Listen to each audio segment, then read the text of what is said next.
everyone. I hope you're doing well. Dorlier, Ambrose, Jalib, David, DDX, and Isaiah, I see in chat.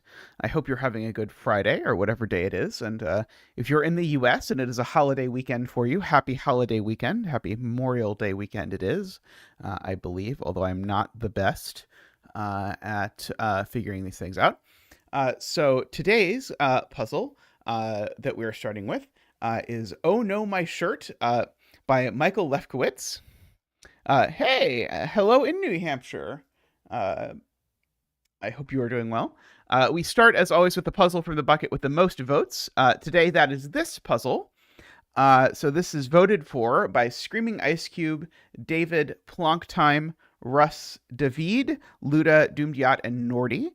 People who support at the windmill level or above get to look at the list of potential puzzles and vote for what they like. So this is currently the most voted on puzzle. So thank you all for your support. This is an interesting rule set. So we need to place one or more digits from 1 through 9 in every cell so that each digit appears once in every row, column, and 3x3 box. But of course, we have some none cells hanging out here that I can't put any digit in. So I'm going to have to cram multiple digits in some cells. All the digits touching each V sum to 5. So that V. I'm assuming this is also a V, even though it goes the other way. Hey, Vish. White dots always separate a pair of adjacent digits, but there can also be additional digits in the separated cells. The grid is definitely quite something. And I do need to put at least one digit in every cell. Okay, so this is going to be a little bit of a nightmare to try and figure out exactly what is happening. But I am sure that we can do that. So first off, I'm going to mark in gray all of the cells that I know contain exactly one digit. And the cells that I know contain exactly one digit are the cells that are in a house that is a row, column, or box with 9 cells. So for example, row 3 and row 4, box 2 and box 5, column 5 and 6, all of those I know that I'm not allowed to duplicate digits within those cells. Now, when it comes to something like column 3, I actually know there's going to be exactly one thing here. Oh, that's true. Also, the 2-cell V in row 9, Ambrose points out, because I don't have 0 in here. This is sort of not really sort of like normal S cells. I cannot use I cannot do that, and likewise that 2-cell V, because if I have an extra digit on a 2-cell V, then it's minimum 1, 2, 3, which would be 6, and that's too many. So we can actually do that,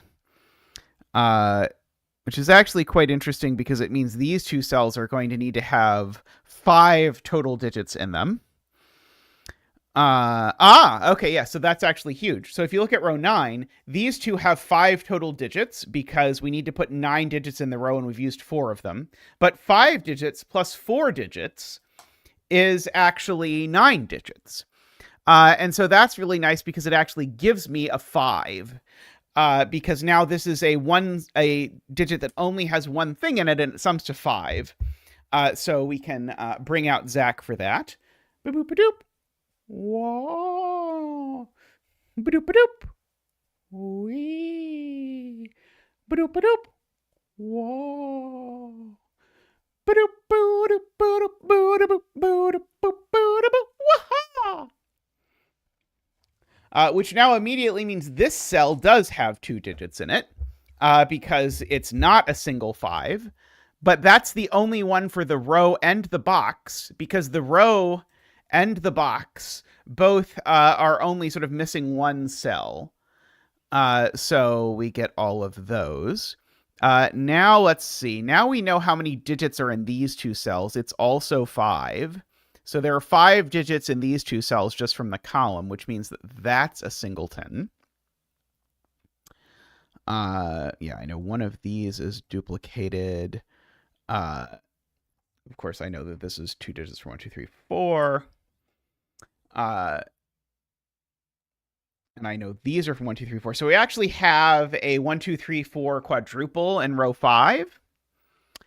And so this digit actually has to be a 5.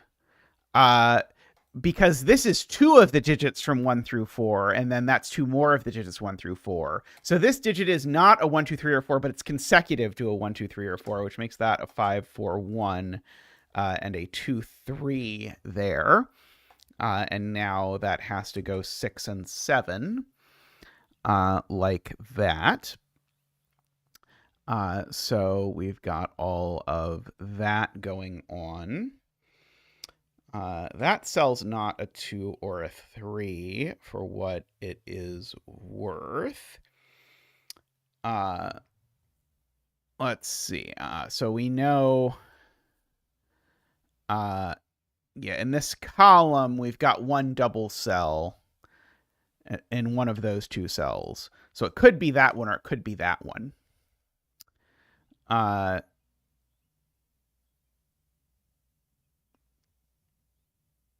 Yeah. Ambrose points out there's only one spot for 5 in row 9. Good spot. Great Sudoku read.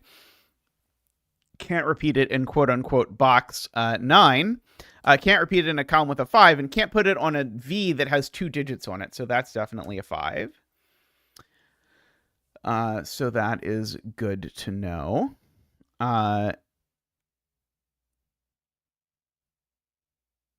Column 8. Yeah, we can count in column 8. That's 1, 2, 3, 4, 5, 6. Yeah, so this is actually 3 digits, actually, Todd points out.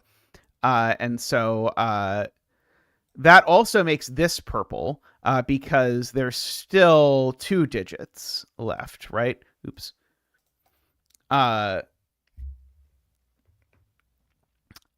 So this is 3 digits. This is 2 digits. Is how that has worked out. Let's see. Fish says this cell can't be a 5, right? Because there's a 5 literally in the box, right? So if there's a 5 in the box, then this is certainly a double, which then grays that for that purpose. I'll just do that to say that this is 3 values. Right. We even know what this is, right? Tom is right. Yeah, of course it's 2, 3 because there's a 4 in the column. Yeah. Agree.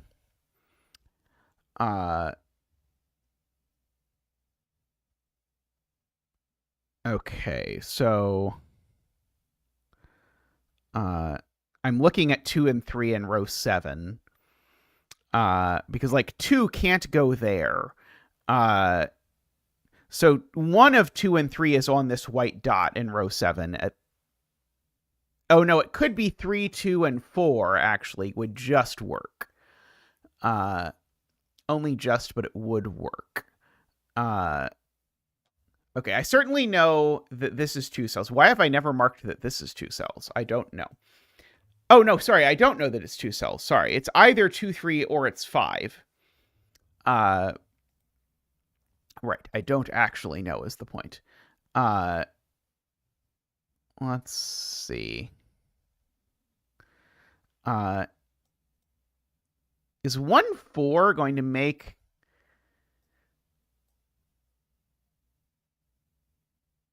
Yeah, so this is like a 5-cell Renbon, if you actually squint at it. Because the sort of the white dot cycling mean there's a double cell on here somewhere. So this is a 5-cell Renbon, if you look at it, because I have to have 2 values in one of the cells to make this cycle work. And so the thing we know about 5-cell Renbons, I guess, is that they have a 5 on them, and that 5 is definitely in one of these cells.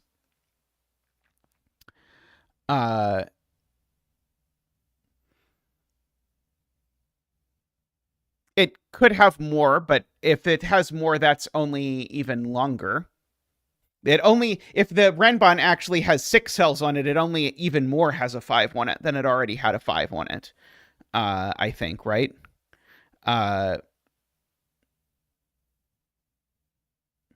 Oh, it could be 2 separate Renbons, right? They don't have to join at all. Yeah, you can actually split them as long as you put enough double digits on here. Yeah, as long as you put sort of enough double digits on here. That's interesting. Yeah, you could do that.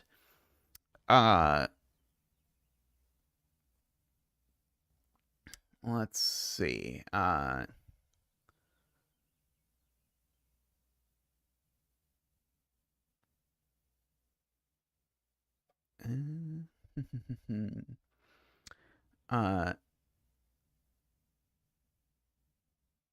course, this is from 1, 2, 3, 4.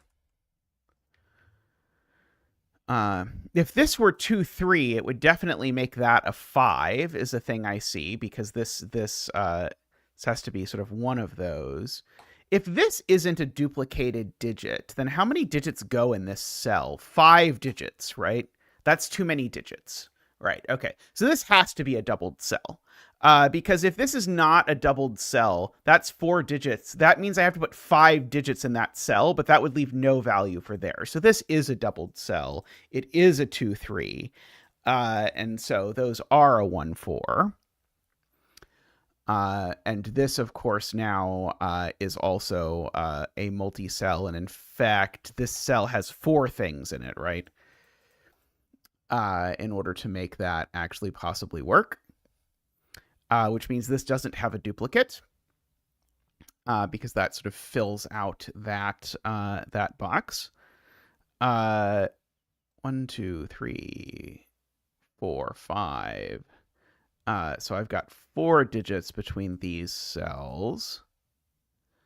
That seems fine. Okay.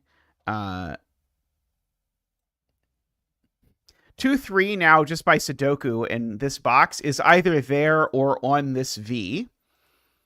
Oh, column 3 now only gets 1 duplicate, Martin points out, because column 3 now has its duplicate, so that all gets sort of wiped away. Also, this has to be duplicated, right? 1, 2, 3, 4, 5, 6. Yeah, this has 3 digits in it. Of some description. And so that's 3, 4, 5, 6, 7. And so this needs to have 2 digits in it in order for that to work.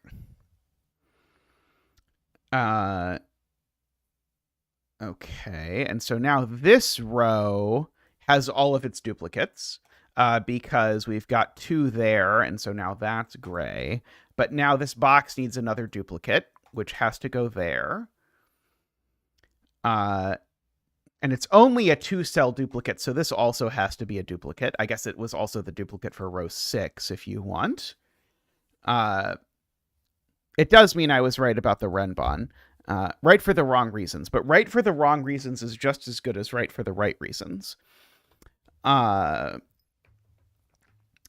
see.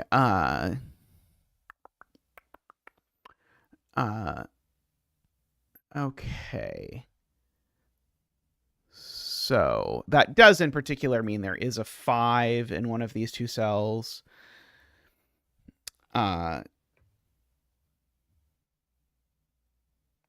don't think quite technically correct, the best kind of correct. Yeah, the exactly.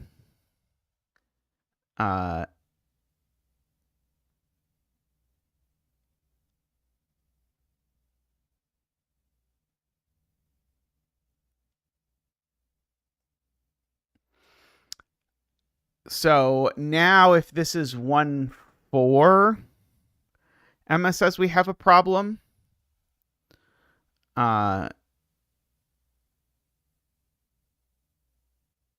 Because if this is 1, 4, my 5-cell Renbon would have to be 5, 6, 7, 8, 9.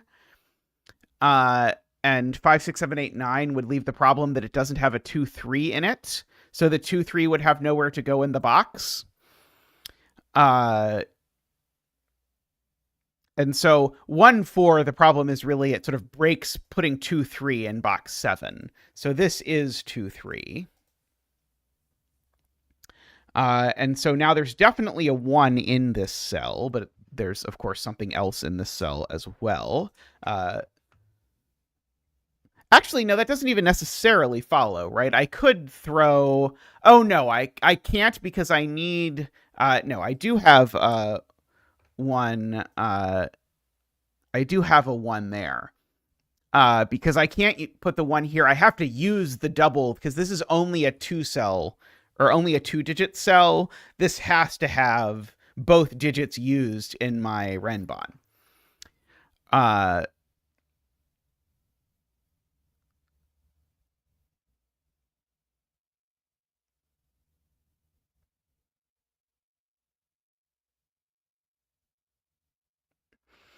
Right. And so the Vish has the good point that the ends of this 5-cell renbon go in the doubled cell. And so I know it's either 4, 5, 6, 7, 8, which would put 4, 8 in the doubled cell, or 5, 5, 6, 7, 8, 9, which would put 5, 9 in the doubled cell, but I can't put 5, 9 in the doubled cell because there's a 5 in the row. So actually this is a 4, 8, which makes that the 5, which means this goes 4, 5, and then 6, 7, like that.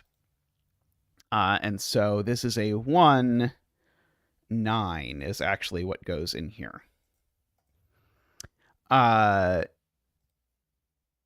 Okay, so 1 is now placed in box 1 here by Sudoku.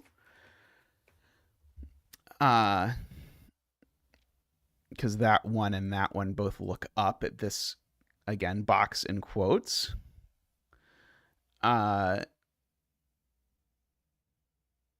see. The 6, 7 now are both definitely in here for whatever that is worth. Let's see.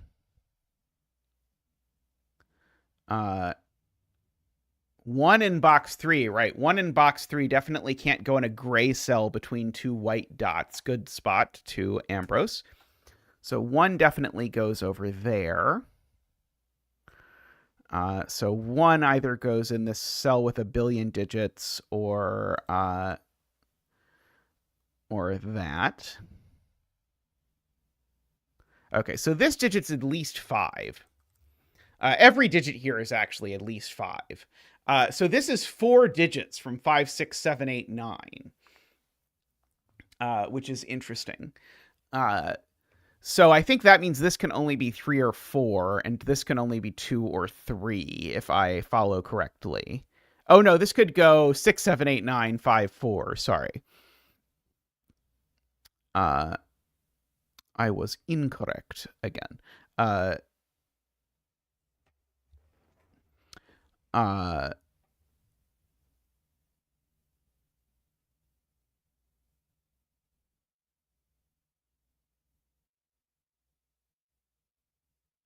6 and 7 are a pair in box 4? Right, because of the 6, 7 that I said out loud but didn't actually pencil mark. Yeah, this 6, 7 that I didn't pencil mark before looks at this cell, making this cell an actual 6, 7 pair. Which now means that this cell is a 2 or a 2, a 3, or a 9. There's definitely a 9 in it. But there's also another 2, 3, just sort of finishing off the column. Let's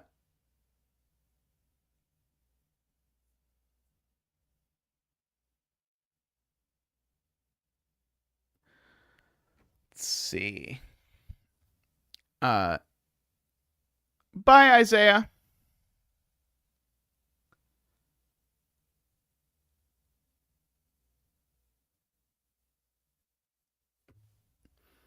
Hey, D-Web.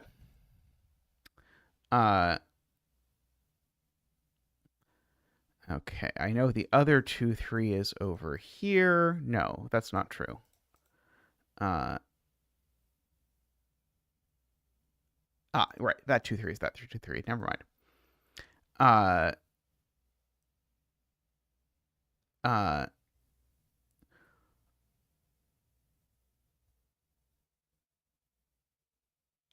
okay, so Screaming Ice Cube wants me to notice that this digit is one of those two, so it goes here. So this digit's always a 6 or a 7.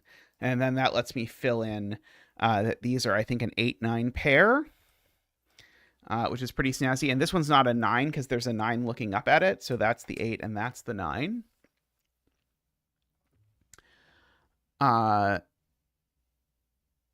So now this white dot is from 1, 2, 3. It definitely has a 2 on it, of course. So now that places 2 over here. So this is now a 2, 9. Because that 2 and that 2 look over.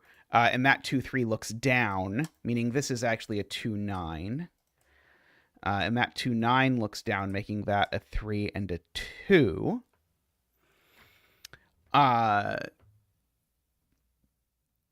So we've got all of that. So now that's a 3, because this 2, 3 looks down this box. So we can get that. And so these are a pair of 2, 3, 4, and 5, it looks like. And so these are a pair of 8 and 9, which makes these a quad of 4, 5, 6, 7. For whatever limited amount that might be worth. These are a pair of 3, which goes there, and 8, which goes there, I believe, if I filled that in correctly. Let's see. This digit, I'm just going to write in what it can be, because it can't be 1, 2, 3. It could be 4 or 5. It can't be 6, 7. It could be 8 or 9, for what it's worth. Let's see.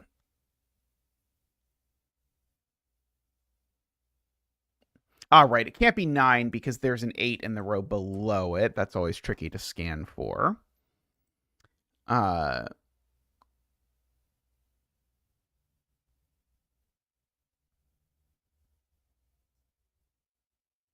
2, 3 in box 9. Very nice. So the Ambrose points out. So the 2, 3 pairs look over, making these a 2, 3 pair. Very nice.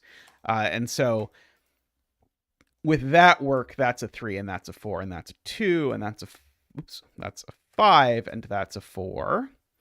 This is a very cute puzzle. I like this a lot. Let's see. These are a 1 and something. 1 and an 8, I believe. Let's see. The 1 in this box is now definitely here by Sudoku. The 4 in this box is definitely here by Sudoku. There's a 6 or a 7 in this box that's definitely here by Sudoku. Let's see. I guess I can fill in this triple. Why not? 1, 2, 3, 4, 5, 6, 7, 8. Oh, no, sorry, not 8. 8's already gone. So actually, this whole row is actually just filled in. Oops. Did I not do that right? Oh, I did not do that right. 5 was not correct. Let's try again. 2, 3, 4, 5, 6, 8. It was 1, 6, 8. That is not a 6. That is not an 8.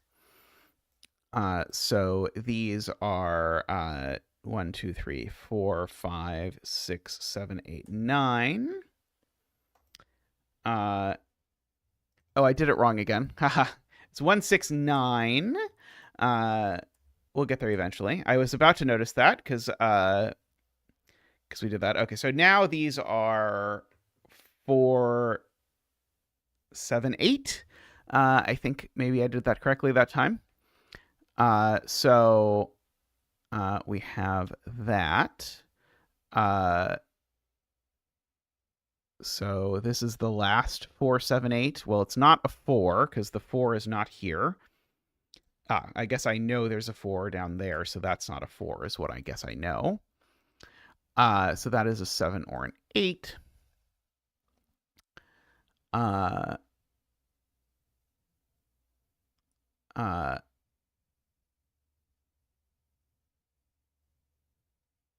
1 in column 4. Yeah, there's a 1 Z-wing in columns 5 and 6 that's going to do a lot of damage.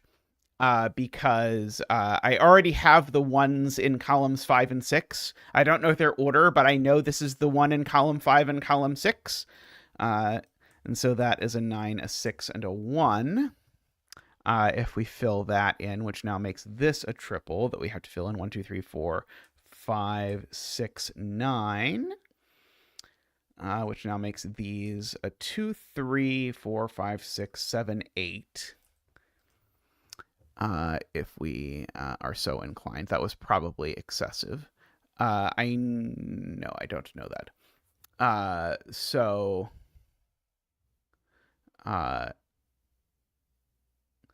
the 2 in row 2 is not there. So it's definitely in one of these two cells, which means these definitely aren't 2. While we are doing a bunch of work to do some Sudoku.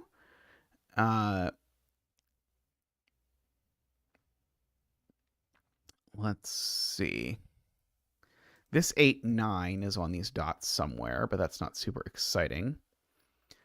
Oh, I could also just place 2 in box 3. That would be much easier. 2 in box 3 is definitely there. Thank you.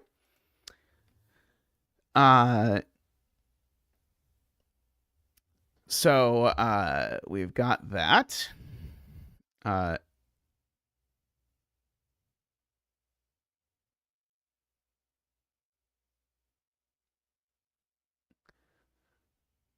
If 3 and 4 are also placeable, I don't see it. I'm not saying you're wrong. I just don't see it. 1, 2, 3, 4, 5, 6, 7, 8, 9 is what's left in this row. That one's not a 5 at the very least. 1 in column 9 is placed now, if I actually look at it.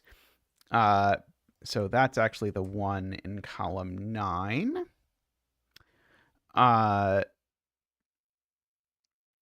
So we have that. Now I need an 8 in one of these two cells, which isn't going to do anything. 5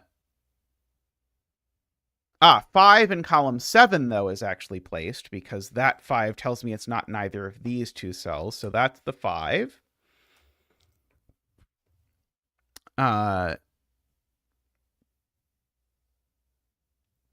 Okay, there's definitely a 3 on these dots somewhere. The 3 going there doesn't work, though, because if I put a 3 here, then it's not next to anything, and I can't put any digits there. So actually, that's the 3.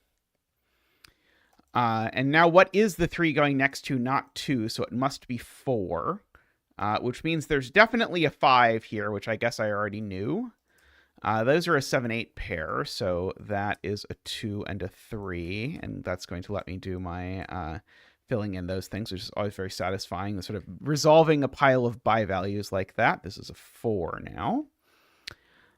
This is the other 7, 8 for the row, I believe.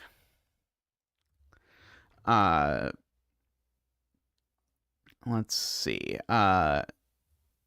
And so, yeah, this is a 6, 7, 8, or 9, and it's not a 7 or an 8, actually, because the 7, 8 are actually up here just by Sudoku. So this is, if it's not 5, 7, or 8, that means this is a 6 or a 9.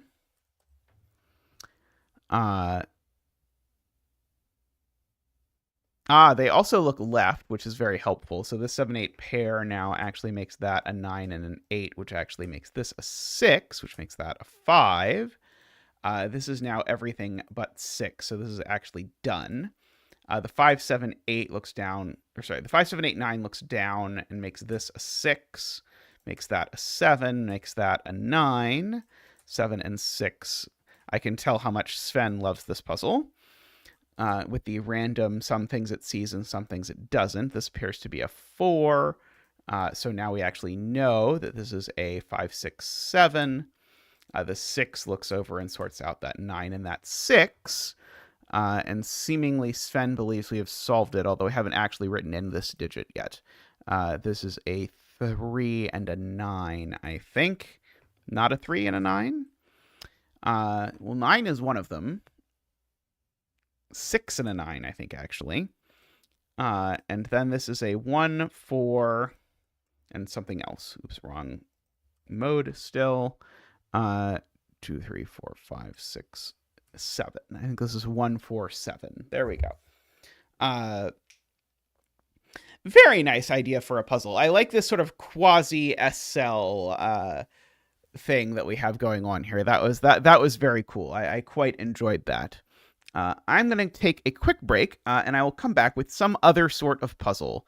So I'll be back in just a moment.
Alrighty, welcome back. Oh, I have this on the wrong monitor. We're going to do this puzzle. This is one of the first puzzles I set that was like pure normal Sudoku variants. This is just continuing on the list. We're actually not that far from my S-cell puzzles if you look at my list of upcoming puzzles. I guess I say that. I guess it's like 10 puzzles from now in the list. So maybe we're still a little ways away from the S-cell puzzles. But anyway, this is a pure XV puzzle. Pure XV Kropke puzzle. So let's have a look at what on earth I had in mind. I know I called it 7-layer dip because my vision was that it would involve some sort of complicated coloring of both things that are present. Oh, Tristan wants me to rescale something. Is this going to do it? No. I don't know what that's doing, but it's not scaling the grid. What about this? Nope, that's not scaling the grid either. What about this? There we go. Okay. I don't know what else I have moved, but I have successfully rescaled the grid a little bit. Not that much. I don't want to screw up the... this just looks worse and worse no matter how much I play with it. Okay, I think that looks okay. Yeah, the pure XV Kropke Givens puzzle. Yep. So I know I intended this to be like what I think has since become like a very common, I don't remember at all the arrow nudge shortcut, Tristan. I know there's some combination of keys that will do it, but I don't know what it is. Okay, so we've got this. I hate picking. So we can at least start by writing 1, 2, 3, 4 into all of our V's, and probably we can color the V's right away. So there's 2 ways to sum to 5, so we're going to make it the yellow way and the orange way. So the orange looks at this, which makes that yellow. Now I think it's not quite as clear where that is going to go. But we will make do, I suppose. I suppose orange was a poor choice because I probably also want to sort of like color these as low. We'll make this purple instead. The last low of this column is on the dot. That's true. So I guess the trick here is one that I am fond of, is that the 5 in row 6 is in box 5, but the 5 in column 6 is also in box 5. And therefore, the only place you can put a 5 is there. And that's for the reason that you can't put a 5 on a V or an X. And so none of those cells can be 5. None of these cells can be 5. So one of these has to be 5. But also one of these 3 has to be 5. And the only way you can do that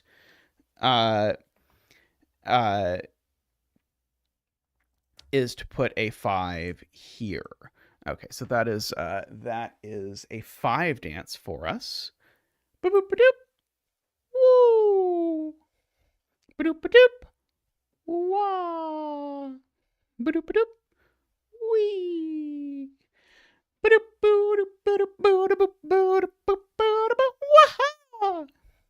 Thank you, Zach. Thank you. So we know that one of these is a 5 now as well. I think I want to color these all as low, so I'm going to make blue low and make orange high. We'll make these are high, and that's because of the fact that the last low, as noted, is here. And so that means that that's also high. But that being high makes this low. And now I can say that this is purple. So here's where the coloring gets a little bit wonky. There's two kinds of V, and so those are yellow and purple. But then the X's that the purple V's go on, I'm going to make the highs that they go with also purple, and I'm going to make the highs that the yellow V goes with, I'm going to make those also yellow. So that I can color that sort of as a high yellow. So in particular, that's a high purple, and this is a high purple. And now I've got both high purples in this column. So I now have that this is a high yellow. And so the other high yellow is over here for what that is worth. Let's see.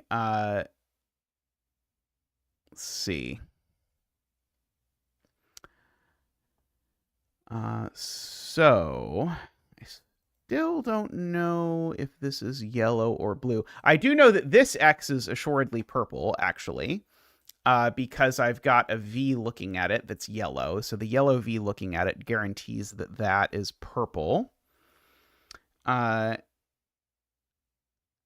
Okay, that doesn't immediately tell me anything, I don't think.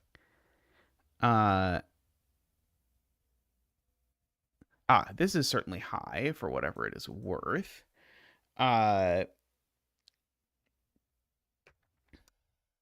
So that is orange and that is orange.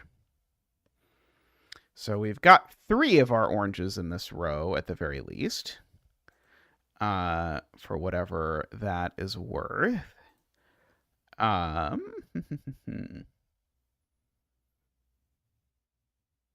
I got row 7, column 3. Let's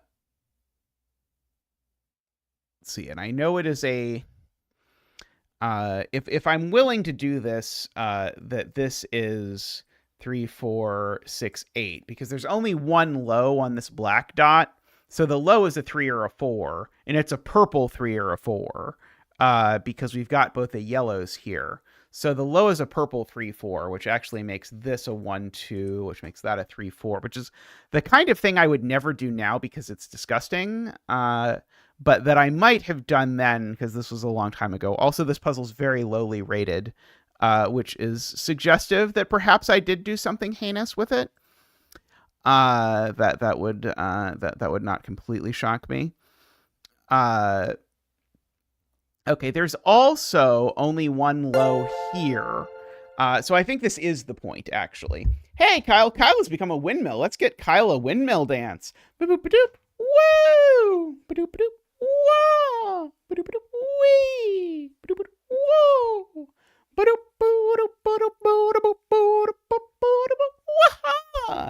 Thank you for your support, Kyle. Greatly appreciated. Kyle, also known as AFK. So the point is, this is also 3, 4, 6, 8. 89% was very low from the era when this was published. This was published in the era before someone went and rated everything the lowest. And so the highest that you could get a puzzle to was like 93% or whatever. This is from the era before that. Okay, so these are different 3, 4, 6, 8s, which is huge, because I think that's the point of this whole puzzle, is that these are different 3, 4, 6, 8s. Because, of course, if they were the same 3, 4, 6, 8, this cell would have no value. And I know the low digit here that's a 3, 4, 6, 8, I know it's purple. So I know the low that's here is yellow, which means that I know that this V is purple. Which then makes this high and this low. To continue that trend. And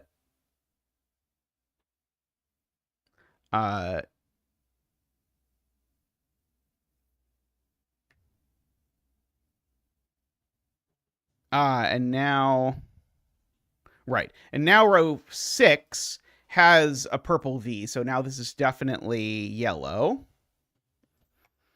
for what it is worth. Right.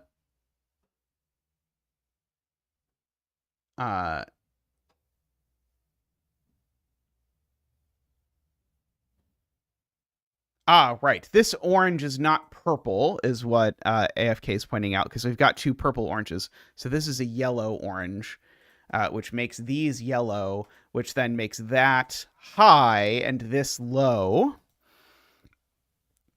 Continuing through that. I guess I couldn't have sort of cheated around this. I needed to use this 3, 4, 6, 8 trick to get there. This is now certainly yellow for what it's worth, because that V is purple. Let's see. Do I know which way it is? Maybe not yet. Let's see. This is certainly 1, 2, 8, 9, I agree, because the yellow 3, 4, remember, we know is up here. So I agree we can mark this as 1, 2, 8, 9. I wish I remembered that wasn't necessary, but I only remember why I called it 7-layer dip and nothing else. So I cannot swear in good faith that is not necessary. So there is a low yellow in one of these two cells. This X sees both low yellows now because there's double low yellow in the row. So now this is purple.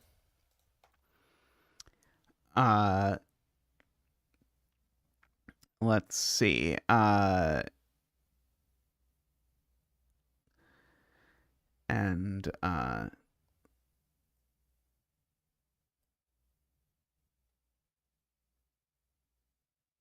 Yeah, unfortunately, I can't quite, I think, disentangle exactly what's happening with this yet. It's only one more low in this box for what it is worth.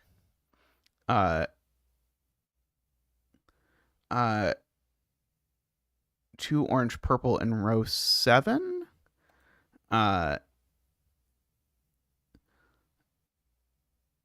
Sorry, let me try and understand that.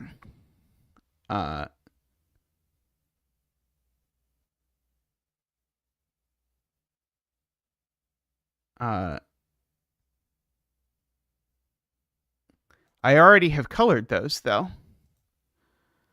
I'm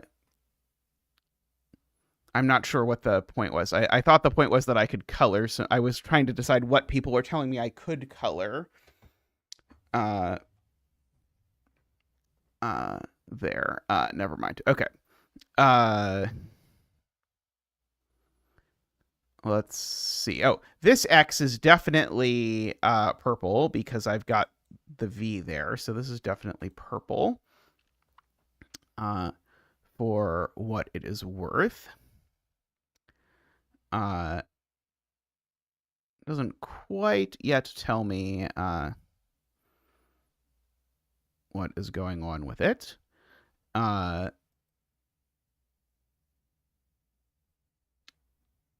Let's see. I can do some pencil marking of 5s because I know there's a 5 over in one of these cells, for example. Which means there's a 5 in one of these cells. Let's see. I don't think I quite have as good a read on where the 5 is over here. But what are you going to do? I don't know is the answer. Let's see.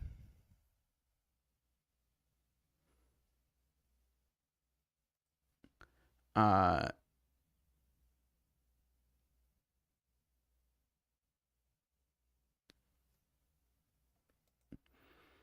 so wish I had faith in myself to not mark that, Emma, because that is a horrendous thing.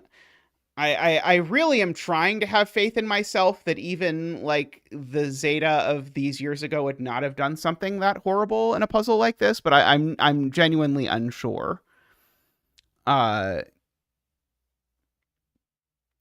so we can do it. So this is an 8 or a 9, so this is a 6 or a 7 because of that, which means this is a 3 or a 4.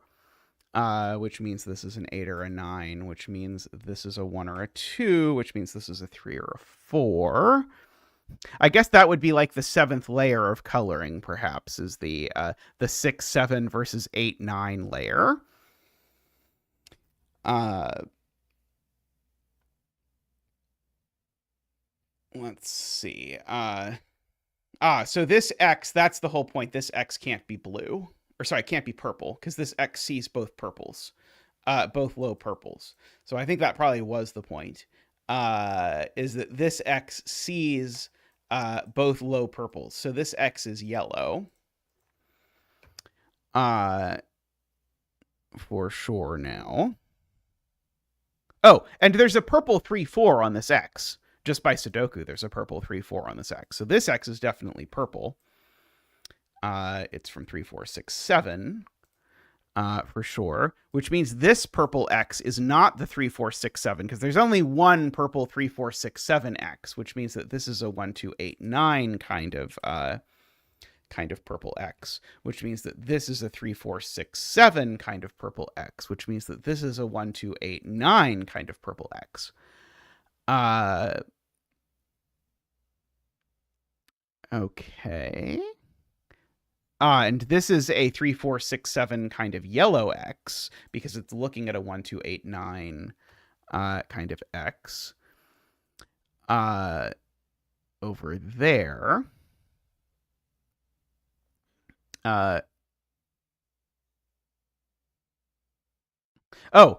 Yes.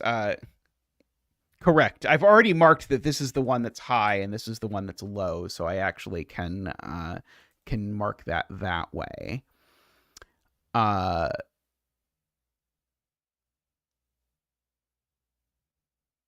see. I guess purple 3, 4 is in one of those two cells. Oh, the purple one as well. Yeah, 3, 4, 6, 7 because of that. Agree.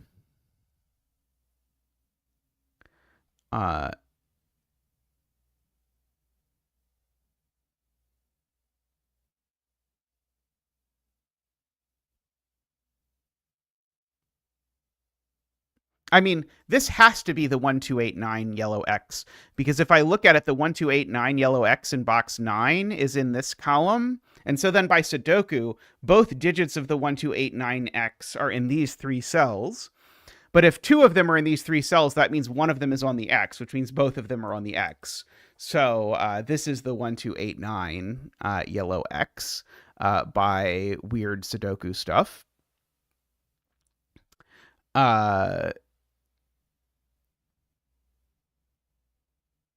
Row 6, column 4, 5. Are 1, 2, 8, 9 as well? Okay, so we've got both 3, 4s, we've got both 6, 7s, we've got the 5. So these are only left with 1, 2, 8, 9 to go. I agree with that just by Sudoku.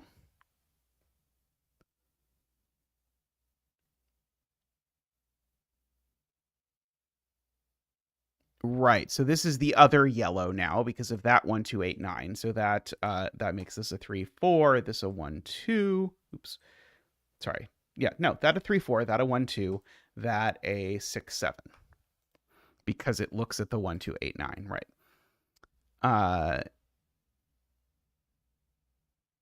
Okay.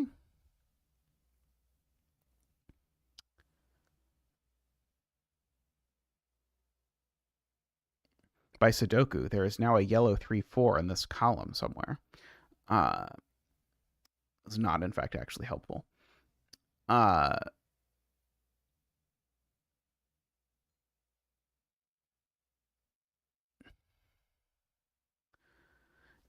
This is a yellow high. I don't think I know which yellow high it is. I do have to put the yellow 8-9 in this row somewhere. It's true, there's a virtual 8-9 pair here because the yellow 8-9 and the orange 8-9 are both in the column. So Jim points out that's never an 8. And so if that's never an 8, that's never a 4. I agree with that assessment.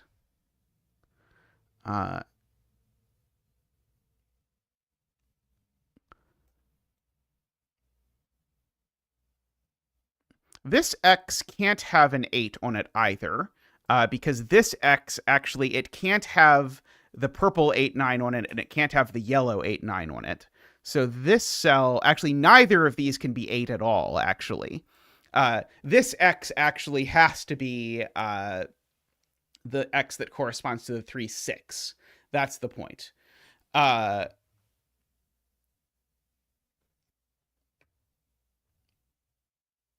Oh, sorry. This can't be an 8. That could be an 8.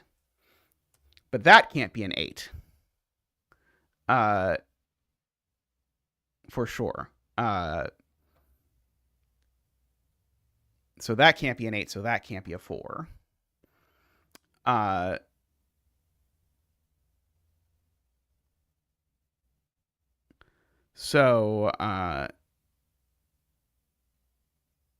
If this were a yellow 8-9, it would be a 1-2-8-9 looking at a yellow X that's a 1-2-8-9.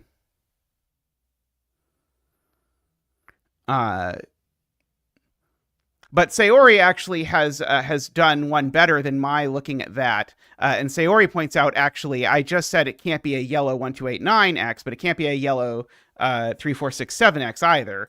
So this X is, in fact, definitely purple. Which means that it is the purple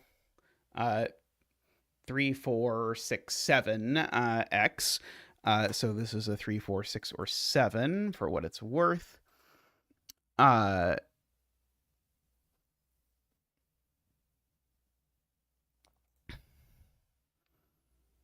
that makes this digit yellow, right? Because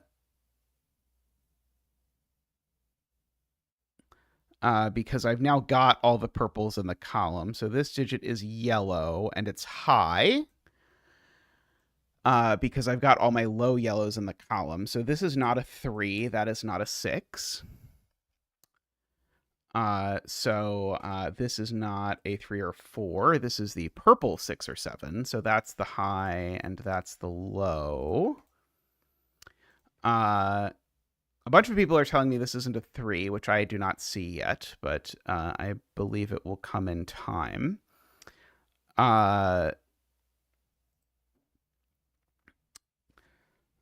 This purple 3-4 is certainly placed there by Sudoku in this box, because we've got to place it into this box. So we've got that. I don't know where purple 3-4 is over here yet, but I'm getting a lot of... oh, I guess the purple 3-4 is over there. Yeah, I have a lot of purple 3-4s floating around now.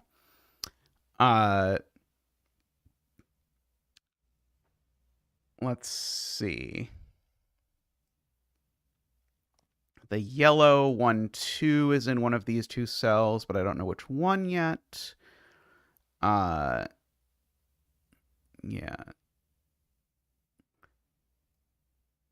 Oh, the purple 6-7 in box 5, Emma points out. The purple 6-7 in box 5 is definitely placed here.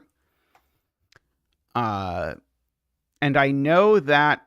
Oh, no, sorry. The purple 6-7 might or might not be on this this dot, because it's the low blue digit that's on here. So there is a high orange digit on here, but I don't know which high orange digit it is. Sorry, a high orange digit. There's a high purple digit on here, because it's got the low yellow digit. And you can never mix a low yellow digit and a high yellow digit on a black dot, I believe.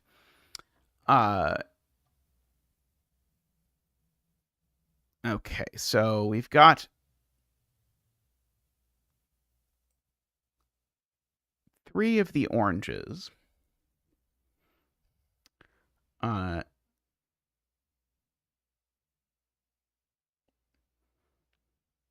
Oh, purples in column 8 are done. That's great. So this is actually yellow. And this is the low yellow, because it's the yellow that's low. So that is the yellow 3-4. So this is certainly not a 3. And so there's no way that this is also yellow. So this is purple. This is a purple 6-8. So it's high. And that gives me a 6-8 pair in the row, which at least knocks an 8 out of there and a 2 out of there.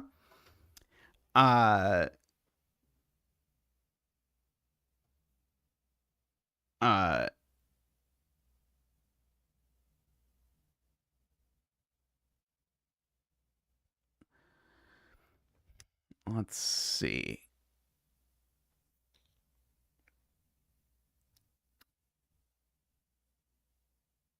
The yellow 3-4 goes here by Sudoku in this box. I always feel so good about it when I say something and then someone in chat says the same thing. It's always so gratifying to know that I actually got something right, probably. Yes, so still need some more highs over in this row. I do have an AFK puzzle in the bucket already to solve for the first time in a bit. One of these is a 5, I know.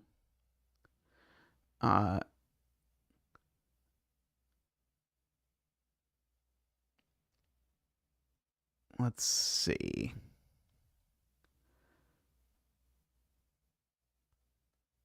Yeah, this is like 7 or 9 of yellow, which I'm a little hesitant to mark.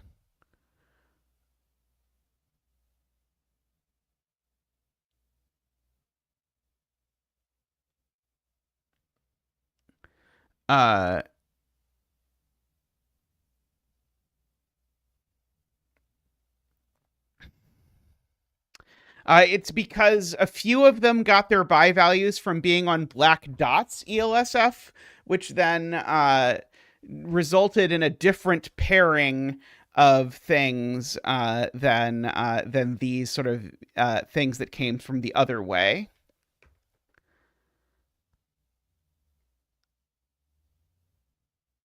Right. The yellow 8-9 is definitely up here, not down here.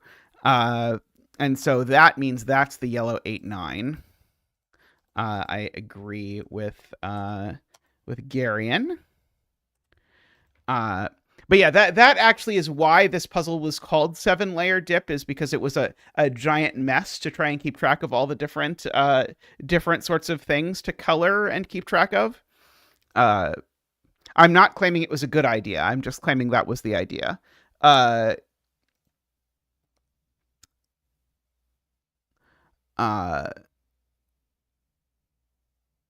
See.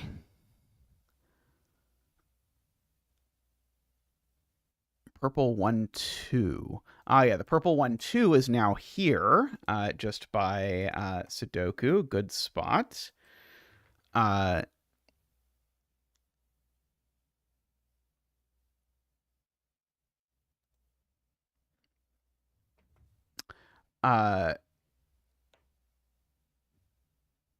Okay, so this sees every low digit. It sees 6 and 7. So this is only a 5, 8, or 9, is being pointed out. I suppose that's how this ultimately has to resolve, right? Is we ultimately have to find like a naked single 5 or something. Yeah, yellow 1-2 has to go in row 4, and it can only go there. That is correct. Okay, what is left in this row? We still need a 5. We've got all the purples, and we need a yellow It's the other high yellow. We need a yellow 7, 9 in this row. Uh, uh,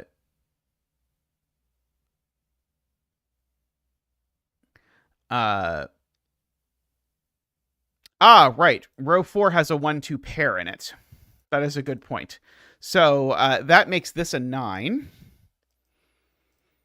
So that makes that a 9 and a 1, which is going to immediately resolve. Those are 2s. That's a 3. That's a 6. 4 and 1.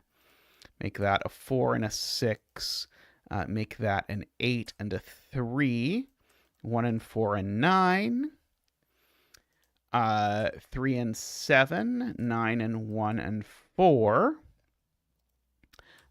6 and 4 and 6 and 7 and 3. 4 and 6. These are certainly 4, 6. So that sort of does it all. That observation of the 1, 2 pair was key. And so now I am supposing we're pretty close to being able to just fill things in. So right. So this is a 7 or 8, I guess.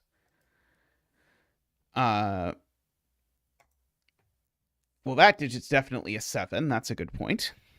Which now by Sudoku makes this digit a 7. Which now by Sudoku makes this a 5. We love you, Casey. This is an 8 by algebra. Or by Sudoku. Take your pick whether you would rather do algebra or Sudoku. This is a 1 by Sudoku. This seems to be an 8 by Sudoku, which is yellow-orange, right? Let's see. This is a 5 and a 9. So that's the one that's the 5. That's the one that's the 9, which is looking like that. Let's see. 1, 2, 3, 4, 5, 6, 7. This is the 7. The 7s were sort of the digit that sort of confounded us for the longest. Going into that. Oh, this isn't a 2, so that's not an 8. Over there. Yeah, we've got a 4, 6, 9 triple getting mapped into these. So these are a 6, 9 pair, and we know the order. 9 and 6 go in there and there. And so now they go up here by Sudoku. 6 and 9.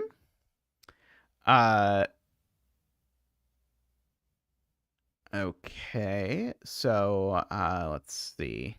So that means one of these two is 9 at the very least. But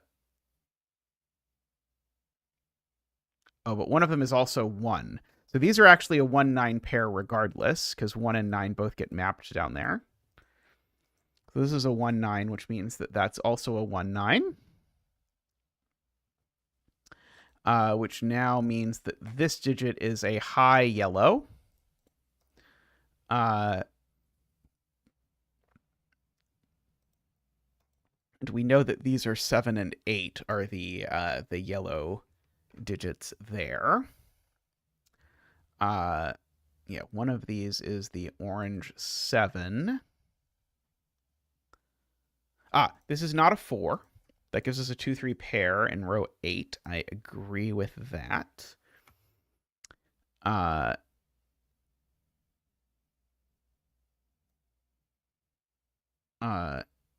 Oh, column 2, we can just fill in. Ah, right. Column 2 still needs a 5, which is certainly going to go up here, which is going to place this 5 up here as well. That makes this a 4, which is a blue-purple, which sorts out that this is... Oops. That's not what I meant to do. This is orange and this is blue, is what I was actually trying to do. Let's see. It's being suggested that maybe if I mark like this, it will be helpful, which it certainly was, because that makes this a 3, which is yellow-blue. That makes this a 1, which is purple-blue. And that makes this a 5, which is green. And then we can remark these cells. So those are a 2, a 7, and an 8. We go. Okay, so so the last thing in row 1 is an 8. Yes, which is yellow, orange. So that is good. So that's all the orange digits. So the only things we have left in this box are the yellow-blue digits, actually. So we can yellow-blue those two. And so that one's the 2, that one's the 3. Oh, these are, sorry, so that one's orange and that one's blue. I keep wanting to use the colors incorrectly. This is purple-orange 9. This is a yellow-blue 2. So this is also a 1-9 for what it's worth. Oh, and it's a 1-9 that's not a 9. So it's a 1-9 that's a 1. So that makes that blue-orange, blue-orange sort of percolating down there. So that's 1-9, 1-9. Which makes that the 1 over there. It is true, all of these are yellow. That's a good point. I might as well give them their true yellowness. These two are something. They are a 7-8 pair. Those are also all yellow. This digit's also yellow, just by the row. This digit can't be a 3 because I have a yellow quadruple in the row. So that yellow quadruple makes this a 5, which makes this the last yellow, which is blue.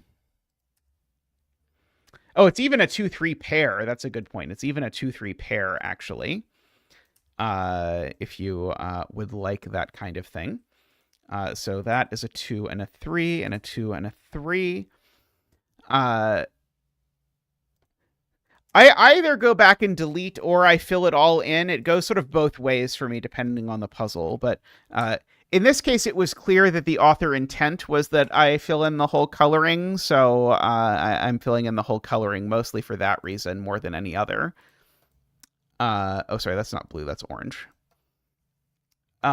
So that's an 8. That is a 6 and a 7. Oh, that 5 snuck by. 8 and 7. Oh, sorry. These are both orange. These are both orange. That one's blue. So 7, 8, 2, 7. And so now I have to be very careful at this point. So one of these is yellow.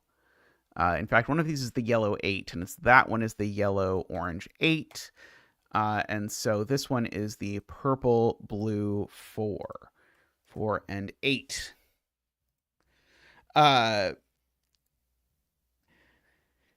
Oh God, that was amazing. We actually posted that one as a VOD, Kyle, because that one was that was like my favorite streaming moment in like 6 months or something. That was just delightful. Like it was just I don't know, the vibes that day were just on point from everyone involved. And I seem to recall that at least at one point, Selena found herself. So it all worked out rather beautifully. But anyway, this puzzle feels to me very much of its time. I think the Sudoku world has wisely moved past making puzzles like this. Probably because all puzzles like this are exactly the same puzzle, basically. Uh, but I mean, I don't think this is a bad implementation of puzzles like this, but I think the saturation point on puzzles like this is not that terribly many puzzles. And I think probably it was good for me to get this out of my system. Uh, this is definitely not my most egregious use of coloring, by the way. My most egregious use of coloring is definitely in Keep Talking and No One Explodes, which we'll get the pleasure of doing in about 10 puzzles. But funnily enough, actually, I look and I see the next puzzle is probably my most famous puzzle, I think. The next puzzle is Two Truths and a Lie in my list. So I will look forward to that. And then the Ranks birthday puzzle. And we're very close. I was actually thinking about this in bed the other day. We're very close to when I started streaming. So we're not quite there yet. But sometime around the Secret Santa puzzle, so around 5 puzzles from now, give or take, is when I started streaming. So we'll almost have caught up to 200 and some odd streams ago when I started streaming. These are still all in the pretty distant past. Yes, we've been actually starting in stream 1, Kyle. Literally in stream 1, I did puzzle 1. That I made, and we have been interspersing them throughout because we just did puzzle number 43 from my back catalog. So the thing I attempted to name the segment Zeta Does Zeta, but somehow it didn't stick. For whatever reason. So anyway, but yeah, so basically, yeah, every once in a while, when I'm feeling like it, I go back and do one of my old puzzles, and then talk about whether I liked it or not, or whatever feelings that I happen to have about it. But anyway, I think about 2 years is probably about the right lag, so I'm certainly not going to try and get it caught up to where I'm doing like the one from like 2 weeks ago on stream or whatever. I've actually been doing a lot of my setting on stream lately, which has been a lot of fun. I really liked how both Yazi and The Order came out. So you can look forward to, I will probably do more setting on stream at some point. But for the moment, I'm going to take a quick break, and I'll be back in just a moment. So see you all in just a bit.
All right, welcome back. People in chat were saying they liked the setting stream, so let's try and make something. I don't know if we'll make a whole puzzle, but we can try and make some sort of puzzle uh, in our remaining part of stream today. I realize I've never actually set something sort of quote unquote vanilla on stream before. So maybe we can try and actually make something that's not crazy. Although I will admit I have a lot of very crazy ideas for setting now that I am sort of working through. But I feel like the crazy setting streams work best if I come with at least a little skeleton of an intro, because usually that part, if I like am honest about the sort of ratio of hours, usually it's about 50-50 to get from like a step in the puzzle to the end of the puzzle. It's like 50%. So like if I bring like half, if I bring like I have been for the previous puzzles, the thing, then then it sort of gets us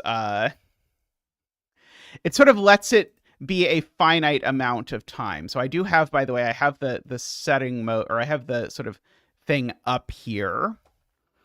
So I did so here's a thing. I have no earthly idea if I can make this into anything.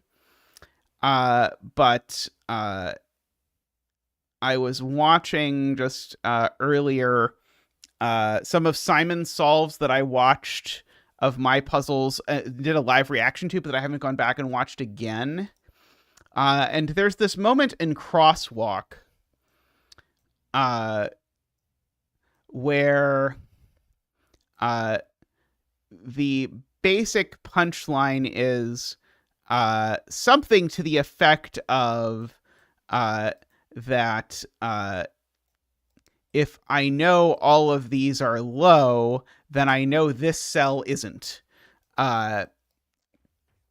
So like if I know this somehow, then I know this cell is high. And in the case of Crosswalk, that ultimately ends up sort of in my version of the solve path of Crosswalk, that was essential because you actually knew this cell, that if these were low, then this cell was low and it would break. But it turned out that in Crosswalk, there was a really easy way to wow.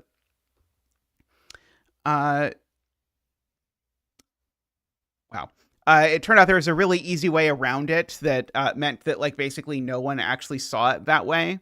But the funny thing is, this is like the theme that just keeps coming up in my puzzles this year for whatever reason, of if these two add to something, they can't both be here. Because if they were both here, then I would need a 0 to go with them. And I certainly can't have a 0 to go with them, at least in a typical puzzle. So yeah, so that was sort of that's the only thing that was sort of vaguely on my mind, was some sort of like thinking about how many total digits there were on a region sum line somewhere. I don't know if there's going to be any particular way to make this work. I'm trying to think if I can like draw it in so that let's see, I can move that over there. I'm trying to think if I can draw it in in such a way that I end up with something like let's see. I was trying to figure out how can I make the geometry so that I have a 2 and a 3 looking at this and another 2 and a 3 looking at this. Maybe that's not actually possible. I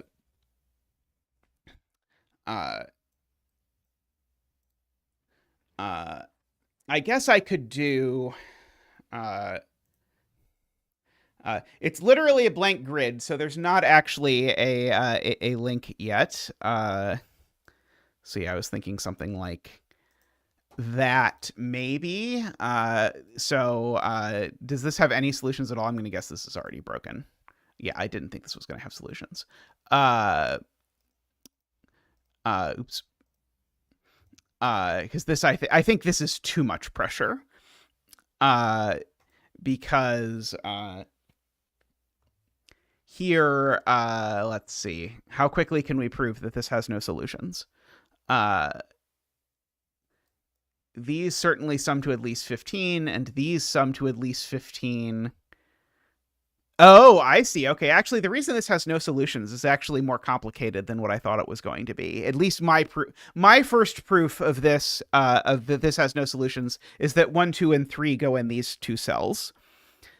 Because the maximum sum of these digits is 17, and the maximum sum of these digits is 17. So I need to use a 1, 2, 3 in this sum, or I exceed 17. I need to use a 1, 2, 3 in this sum, or I exceed 17. Those two sure as hell aren't 1, 2, 3. So the only place by Sudoku that 1, 2, and 3 can go is those two cells. Okay.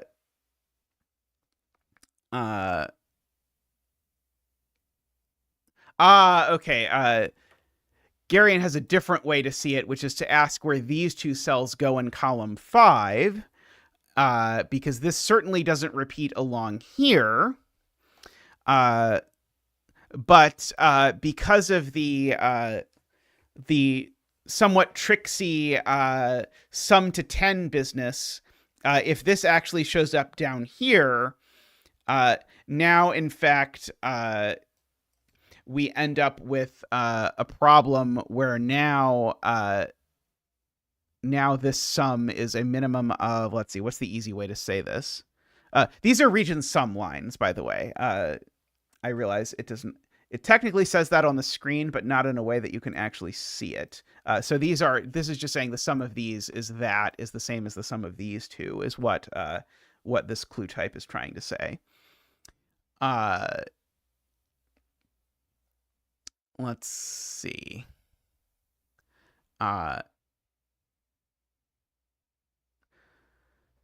So I'm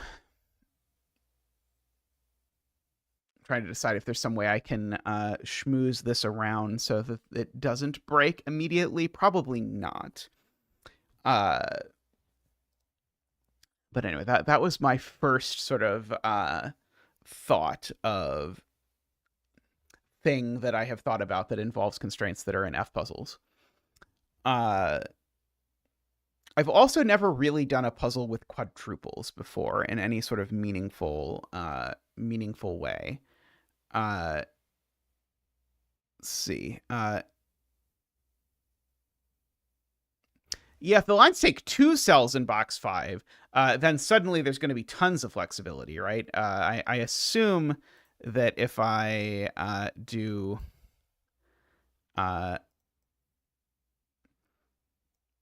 that now there's going to be a bajillion possibilities. Is every cell pencil marked 1 through 9? I think every cell is pencil marked 1 through 9. If I am reading this correctly, which is kind of amazing. Let's see. Is there any leverage whatsoever in the statement that those two cells aren't both showing up in these 3 cells? So I think this does force like a little bit of commonality. So let me clear off that and let me do some highlighting. So this is 4 different digits for sure. At least it could be 5 different digits, I suppose. And then this is also at least 4, if not 5 different digits. But if I look at them together, of course, this cell has to have a value. So there has to be some overlap. And we have to make sure we actually accommodate this cell having a value. Let's see. So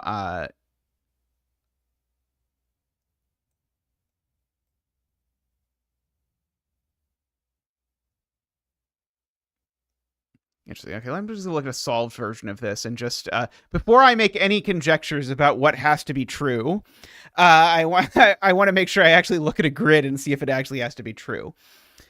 So here's a random solved grid. This is not anything more than a randomly chosen solved grid.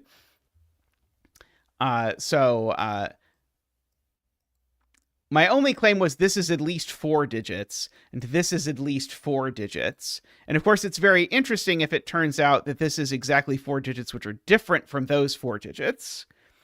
But in this case, it's not, because that 3 repeats. So actually, even if I filled in this entire piece, there's actually still some flexibility about what's happening here in the middle cell. Of course, this is a very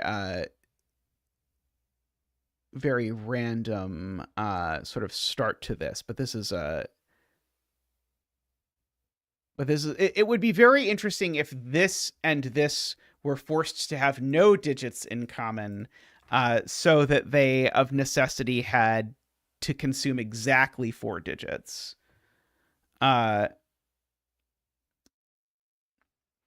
What if one of the lines only takes 1 cell? That isn't interesting. So that certainly would constrain things. Clear. Let's see. Okay, so now we have mystery, because I have clicked true candidates, and it's not immediately told me if the puzzle is. It has not immediately told me the puzzle's broken, but I don't have my things. If I click solution count, it might tell me. Oh yeah, sorry, you can't really see anything if I'm in that mode, but nothing is happening anyway.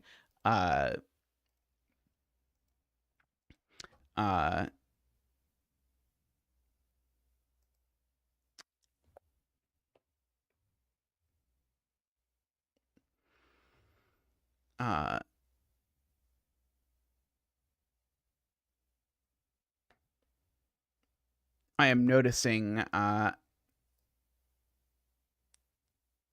pretty unrelated to this, that if I did something like that and this, and I made this one extend all the way down, then I could do some sort of like max min thing down this column, where like these would sum to a minimum of 21, but then these 3 digits would sum to that. That would be a completely different idea. Let's see. Okay, so I'm going to hit solution count now, because now I don't know if it's actually finding any solutions. Okay, there are plenty of solutions to this puzzle. It turns out. It's just it. So there are too many solutions for the solution count one to find them all, is I think the point.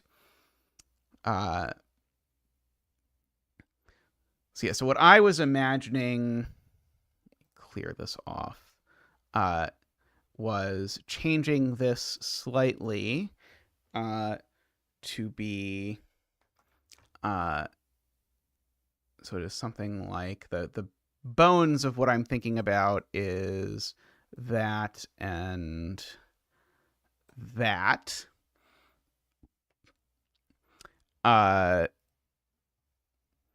Because that forces the sum of these 3 cells to be a minimum of 21. And actually, it's actually more restrictive than that, because this digit has to show up down here. So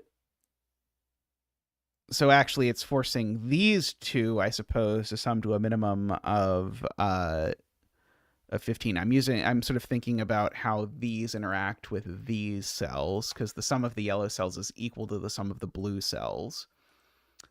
Oh, this doesn't work at all. This is of course, this has no solutions. Because all the yellow digits are in the blue cells. So unless we're putting 3 zeros or some negative numbers into the blue cells, that's not going to work very well. So yeah, that super breaks. Let's see. Let me do Vish's 2 of the ends are 3 cells long. So something like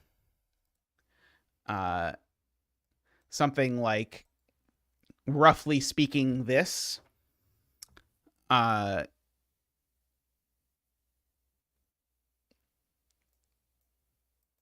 the question is sort of, I guess this could technically be the same 3 digits. So this sort of doesn't have the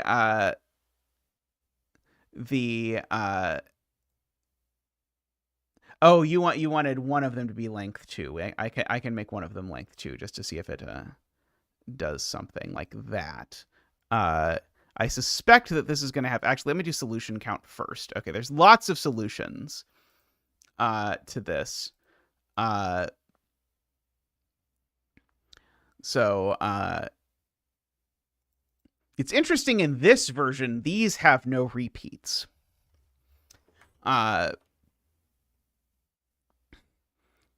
Okay, well, here's a completely different idea that maybe goes away from the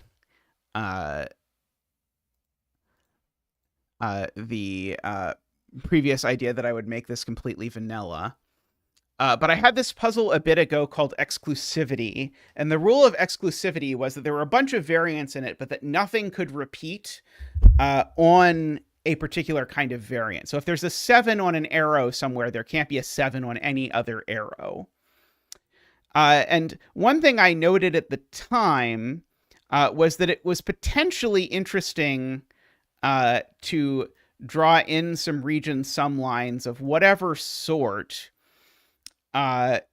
if I made it so that I used 9 cells on region sum lines. Because if I used 9 cells on region sum lines, you would know the sum was 45, and that might potentially be interesting. You might be able to sort of make some interesting deductions out of that. I'm not sure if that's actually possible, but it is maybe the break-in for an exclusivity style puzzle to do that, to have all of those. It's a little bit of a shame that there's so few digits.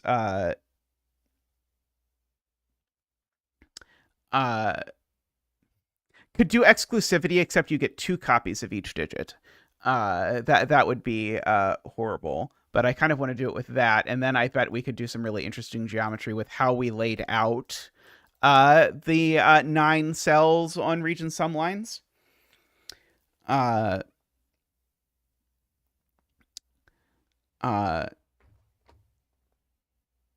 want to think through the math of that for a second. So if I actually did that, and so the requirement is that the region sum lines all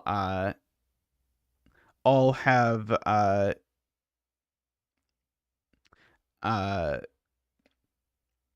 or the region sum lines contain all of the digits from 1 through 9 exactly once each. Then we know the sum is 90. And in this case, I've made all of my region sum lines have length 2. So the total sum of the sums is 45, if you want. But I don't think I can quite get enough out of that unless I'm really careful with the geometry of how I lay these out.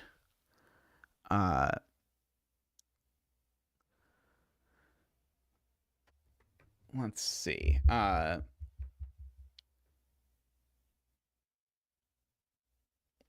Another option would be to just have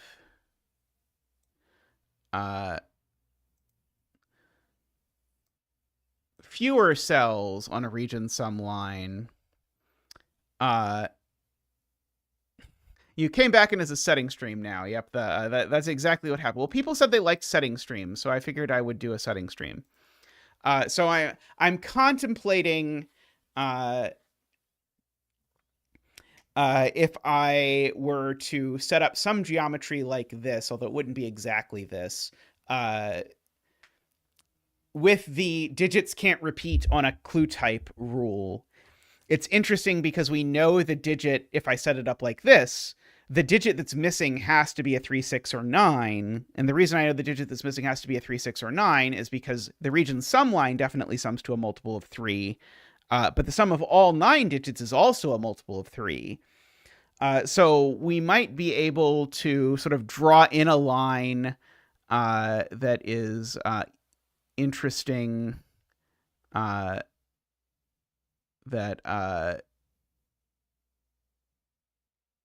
does, yeah. So let's just say I decide I want to draw in a length 8 region sum line where every digit on it sees this cell.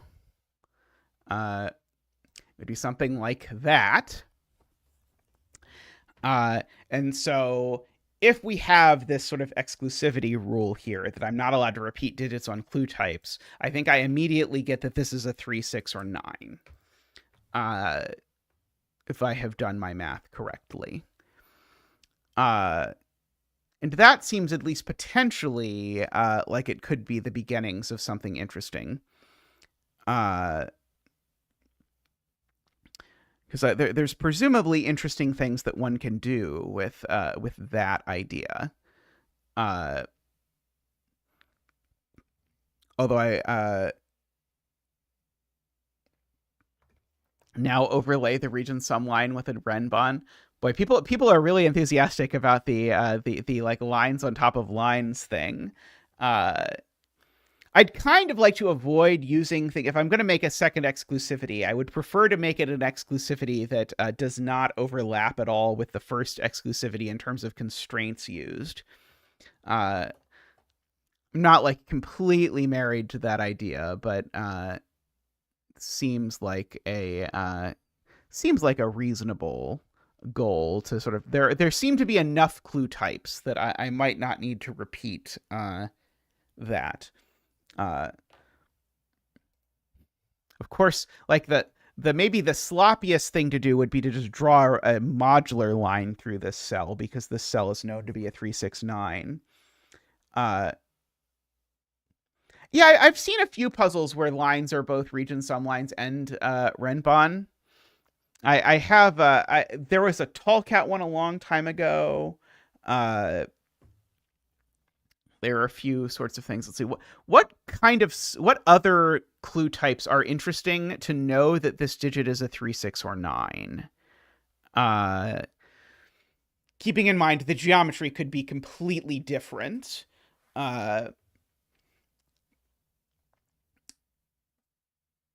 Let's see. Like, heaven forbid, double arrow or something. Yeah,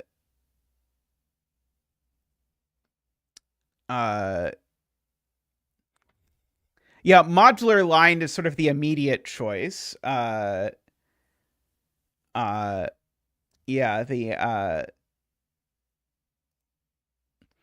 yeah, I am definitely not yeah, I mean, there is some geometry that I think is going to be messy of like these 3 digits in this box are now going to have to go in pretty specific places that will maybe be ugly. So it's a thing to be aware of, and I don't think I can significantly redraw this. Like, I can redraw the line however I want, of course, but I don't think I can substantially redraw it to do that. And there's no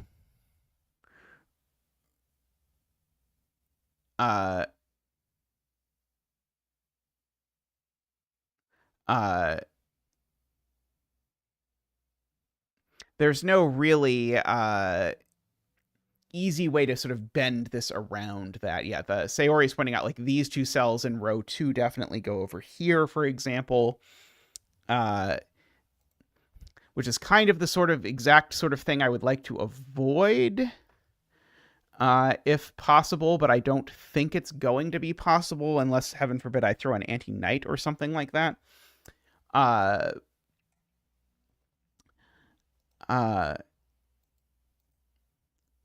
let's see. I'm just looking at the list of constraint names and trying to decide if any of them become interesting with that. I used a black dot in the previous one. I was thinking quadruples, but quadruples was a little cheeky.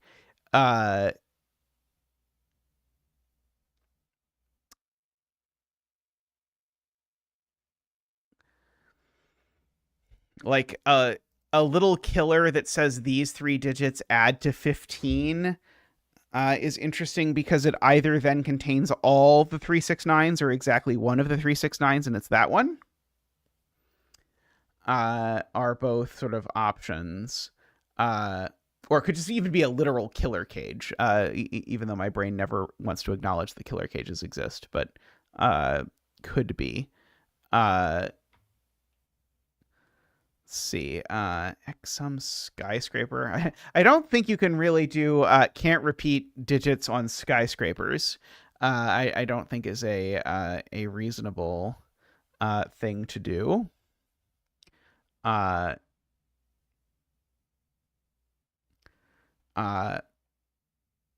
Now, actually, maybe an idea to make this feel a little bit different would be to duplicate this and then do the statement that you can't repeat something more than once, or sorry, that everything only shows up twice at most. But then that destroys this because you could have a repeat up here. Interesting. So yeah, so if you do the version where you say actually you can repeat things up to twice, then that sort of that I think destroys this initial deduction. I don't think it works. Yeah, you could just do it as no line has a repeat on it would be an interesting sort of variant. Instead of having it have anything to do with clue types, just say no individual line clue has a repeat. See, which I guess would require carefully thinking about using only line types that normally can have repeats, but there are plenty of those. It's maybe a little difficult to use sort of both of these, but yeah, but I like that idea, Emma, of just saying the rule of the puzzle rather than saying something about between clue types is the rule of the puzzle is just there are lines and the lines don't have repeats. So no palindromes, I suppose. Let's see.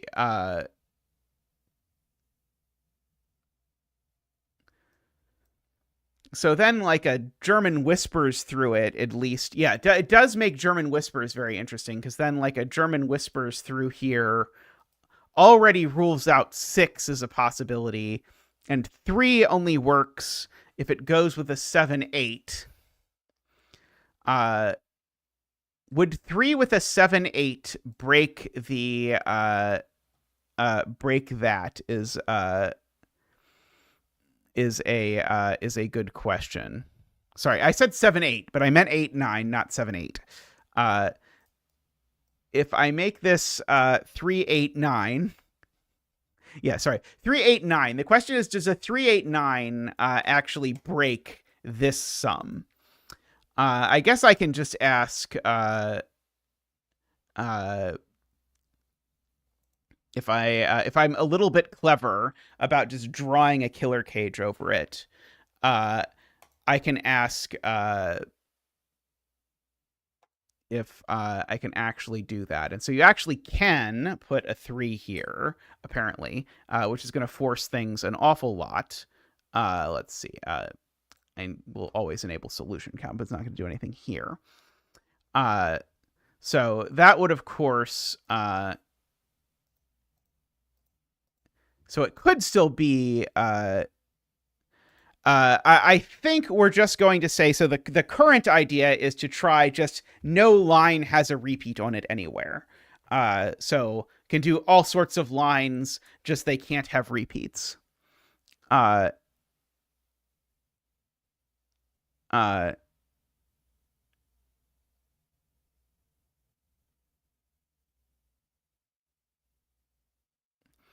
So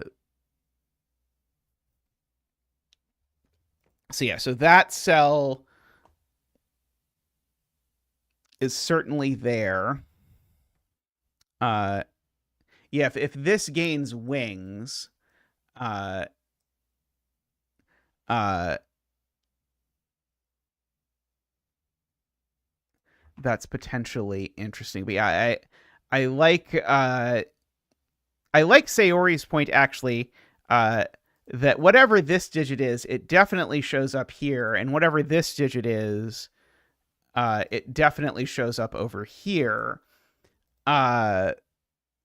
Because of the fact that this is the only digit that does not show up on the region sum line. So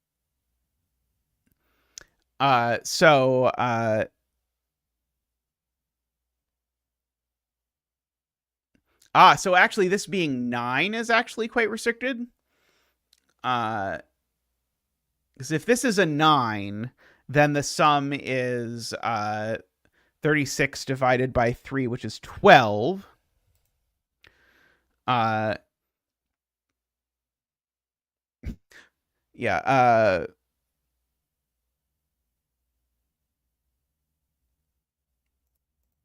And so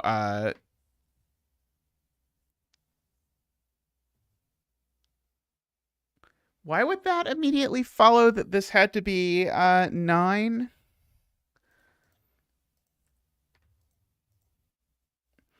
Or sorry, this needs to be 4?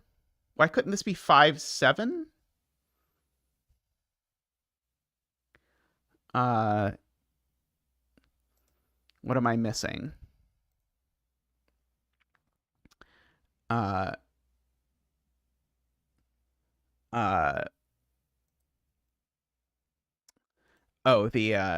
I was just checking the claim that oh, right, if it were 5, 7, right, of course, right. Okay. I understand now. Okay, so yeah, so here's the point of all of this. If this is a 9, then, which is one of the only two things it can be, but if this is a 9, then that means that the sum is 12. So these two need to sum to 12 with a digit that's at least 5 away from 9. Well, you can't put a 2-cell, you can't put 1 or 2 in a 2-cell 12 sum, and 9 goes with 3, so you can't do that. So the only digit that could go here would be a 4. So I think the natural thing to do to break that is that. And so if that is our intro, then that actually forces this to not be a 9, right? Because if this was a 9, then we know it would make that a 4. And that would then make this also a 9 by the magic of German whisper stuff. And of course, we would be obligated by theme to actually extend that down that far. So this would have to be a 3. And then we can look at something like that. I would also have to, let me actually just drop the killer cage around here. Why not? Yes, that does place a 7. Sorry, you can't see this. That does place a 7 immediately if we actually remember the rules here. Actually, how do I know this isn't a 6? Let me... So I understand why this is a 3, and then as soon as that's a 3, it makes these an 8, 9, which of course makes this low.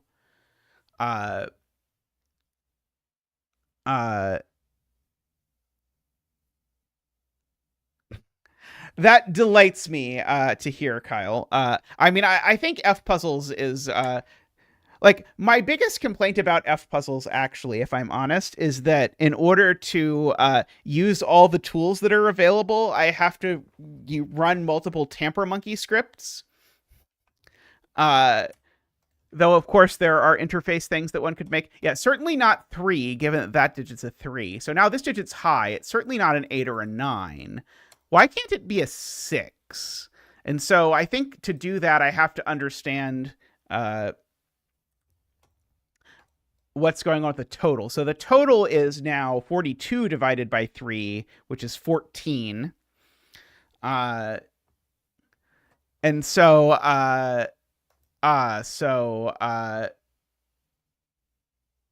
so this is 9-5 or 6-8. Those are the only possibilities. And so,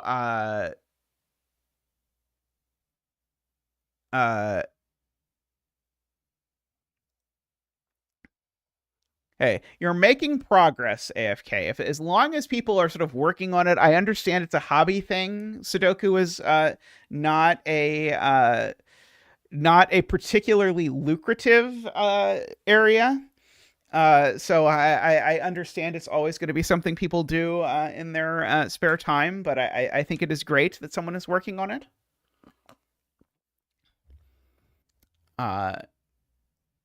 Okay, so why does 6 break? So 6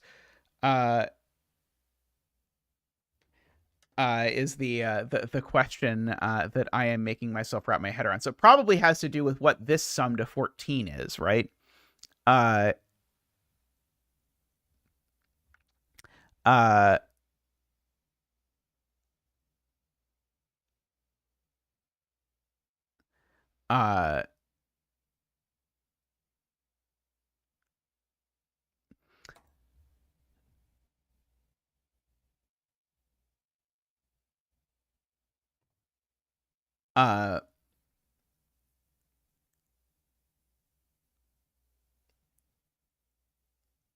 6 leads to a 5 in yellow and also in peach. So basically, don't use this is basically the point. If I want to do that.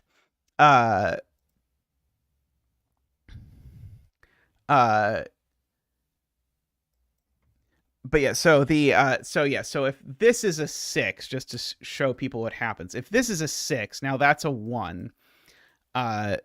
This is of course now 5, 9, which of course makes that an 8 and a 9. But now my question is, where's the 1 in this? Given 3 is the only digit that does not appear in this line, and so where's the 1 and where's the 8? Well, the 1 and the 8 are now in peach. However, this sum is supposed to be 14, and so what digit is it that goes with 1 and 8? It's a 5. But that's a problem because now there's 2 5s here. So that is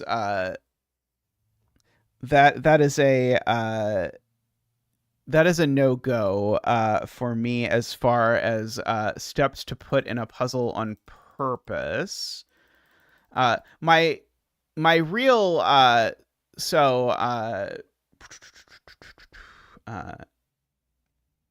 the thing I was hesitant to do was to leave this whispers was to leave this like this, only because it feels like I'm not using the puzzle's mechanic for the puzzle if I leave a whisper that doesn't leave the box.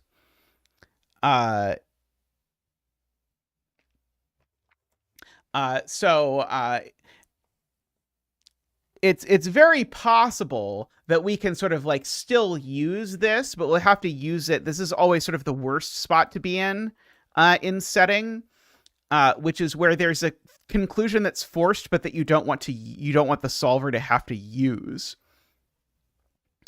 But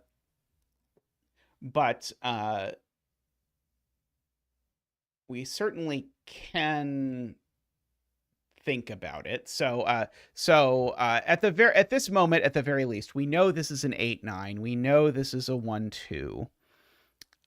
We know this is a 6, 7. Uh, and so that 1, 2, we certainly know is peach, right? This 1, 2, I also know. Yeah, if I extend it 1 down, that definitely does. Although that maybe makes it feel a little less rewarding. Uh, this digit's definitely also peach, I suppose, is maybe a worthwhile thing to mention. Uh, so yeah, but that doesn't quite get us there. Uh,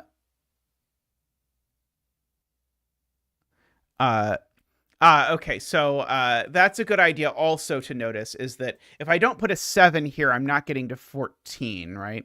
Uh, because the only way to get to 14 would be 6, 5, 3. That's a little mathy, but not too bad. It certainly rewards the 3 a lot. So yeah, so you actually legitimately need a 7 in these 3 cells, and I know that these are 5, 9, 6, 8. Uh,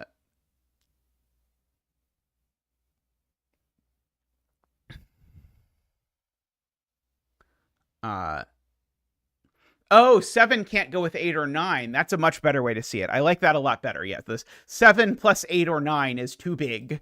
Uh, so yeah, so 7 goes here. Because I need to put a 7 somewhere and I can't put it there because there's already an 8 or 9 on there.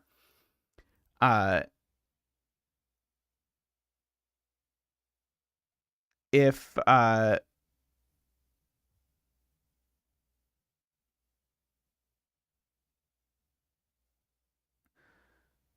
so 4, yeah, okay, so yeah, so now 4, because the 7 is here and 7 plus 4 plus 3 is 14. Now the 4 is in one of these 2 cells. Which is handy. Okay, and so and this is either 2, 5 or 1, 6, I guess is the point.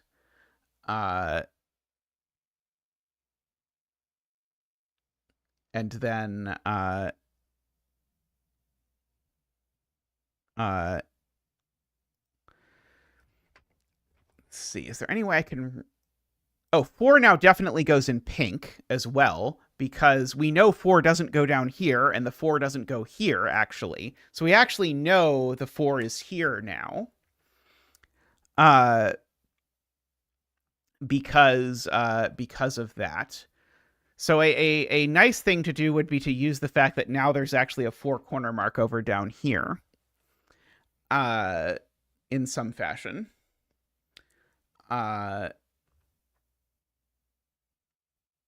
We are setting a puzzle. The rule of the puzzle is digits can't repeat on lines. Other than that, it is standard rules. I do agree we now have a 1, 2 pair here, virtual pair here. So these aren't 1, 2, or 3. So 4, 5, 6, and then 7, 8, 9 are going. So these are only from 4, 5, 6. Yeah, we definitely have a virtual 8, 9 pair here. And we have a virtual 8, 9 pair looking over here. Uh,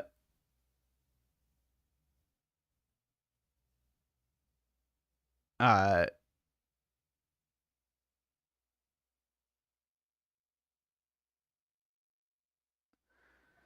uh,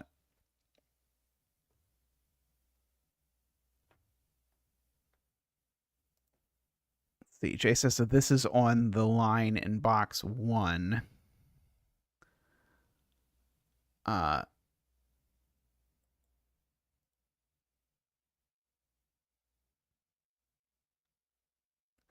Uh, let's see.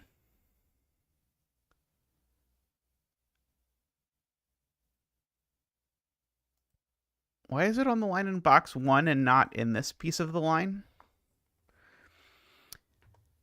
And yeah, Mekti, our actual goal right now is that we know that this can't be 6 because the computer told us, but the proof that it can't be 6 is ugly, so I'm trying to I'm trying to make it so there is a nice sort of work around. Oh, right, one of these two is pink, peach. Wait, is that what's going on? Uh Right. 4 is the third peach. Right. So peach is right. Okay, yeah, there we go. Okay, so that's helpful. So peach is the 1 2, the 8 9 and 4. Uh and so these two cells add to 10. How can we get a 10 line in here and use the fact that these two add to 10? Okay.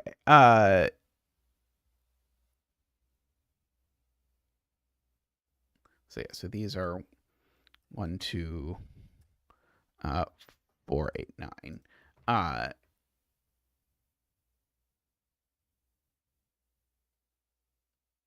Yeah, and so that once you have all of that, then the 6 here going in here is a big problem, and you can see why. It's because if this is a 6, it makes that a 1, but if this is a 6, it also goes in this cage, and then so we've got 6 1 and a 6 1 7 14 sum, and that is too many ones.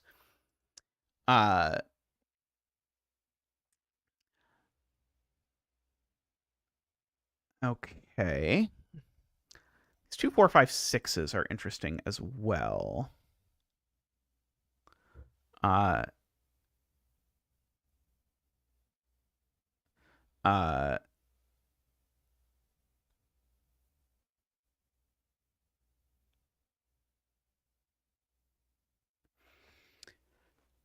uh let's see, four cell region sum line, which starts in row 4, column 7,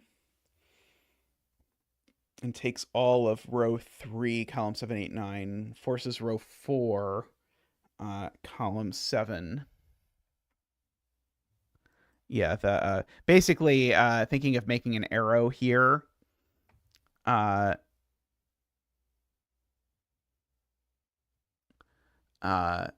or something of that sort. So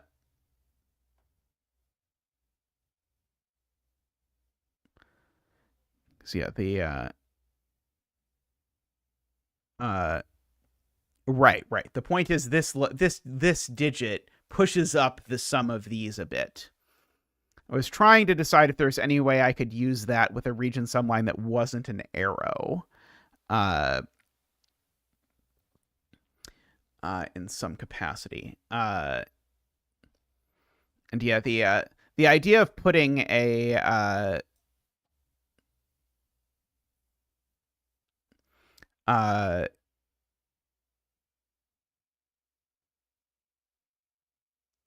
my brain. The idea of putting German whispers through here to force a 4 9 is interesting.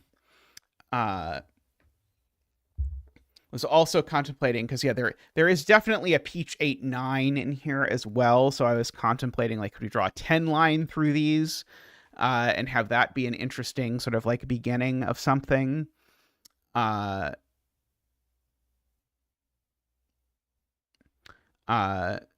It's like if I started a 10 line. I really like the orange yellow that CTC started using for 10 lines. But if I started a 10 line like this, it would actually force a lot of stuff. By the way, anytime I'm drawing a 10 line, I never draw the end of the 10 line. I only draw sort of the start that I care about. But the point is, this either breaks, or what I see that it forces is there's a 4 in these 3 cells, and there's also an 8 9 in these 3 cells. Oh, maybe this is a little too flexible. This might actually be a little too flexible. Oh, God.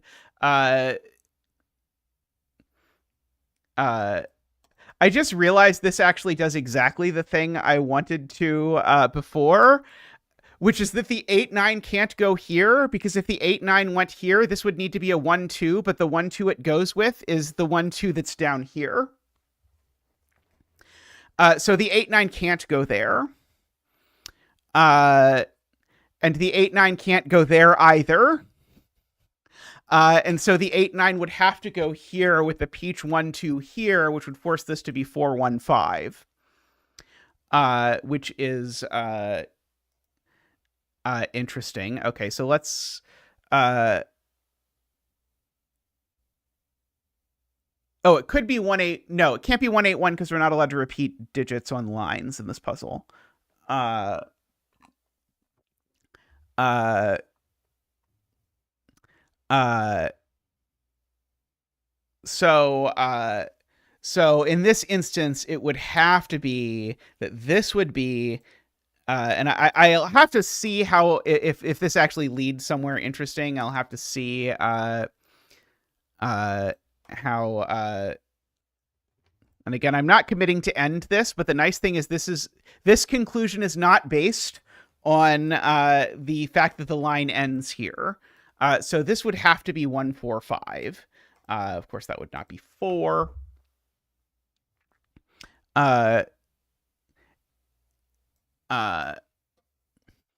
It's kind of funny to think of someone getting stuck in a 10 lines puzzle because they've so internalized the fact that digits can repeat on 10 lines, so they've forgotten that they can't write. And so, yeah, so now the no repeats tells you this can't be 9-1, so now it has to be 8-2, which then tells you that that's 8 and that's 2, which tells you that's 9 and that's 7. And now these are 5-9. Let's see, is there any... right, I need to actually write these in there's a button for it. Edit given pencil marks. 1-4-5. This isn't a 4. Let's see if this actually has solutions. It does. Good, good. Okay, so that I think at least elegantly handles the problem that we were having with this. So this is 2-8-4. We now know. Oops. This is 2-8-4. Let me just turn off the edit given pencil marks. Let me also turn off the true candidates. This is 2-8-4 because those are the peach digits. Ooh, standard button on the keypad. Oh, that's nice, because the swapping back and forth between those is something I very often want to do. Let's see. Is it possible that this 10 line extends? Yes, it could extend to be 3-7. But if it extends at all, the only thing it can be extended to is 3-7. 1, 2, 3, 4, 5. And then it would be a 7-cell 10 line. So yeah, I don't know. Probably length 5 is probably snazzier than length 7, because I feel like a 7-cell one is probably a little too thing. Okay, so we know what these three are, of course. Now these are 7, 1, 6. So these aren't 6 anymore. Those are 4 and 5 over there.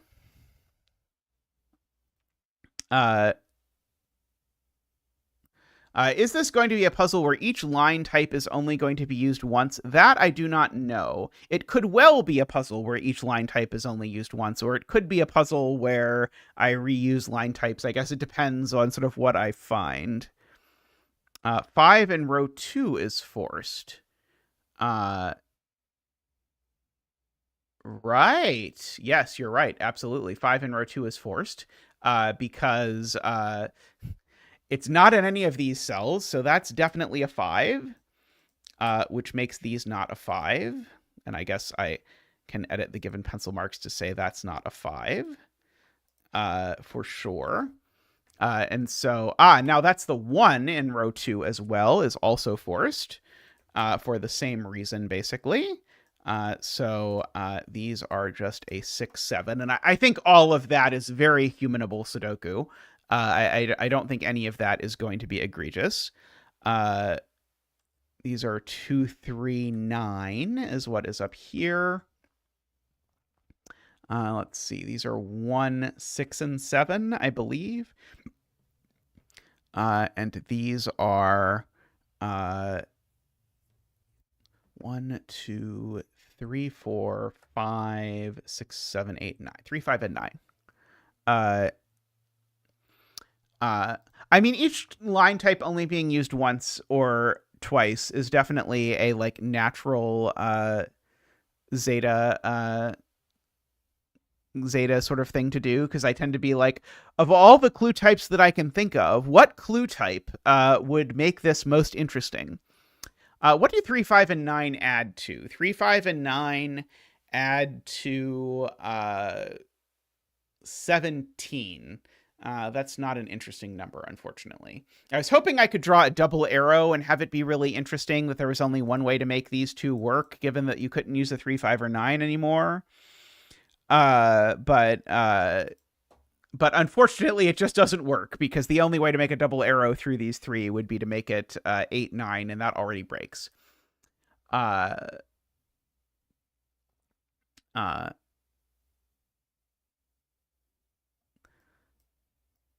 Okay, well, I could draw a double arrow like that.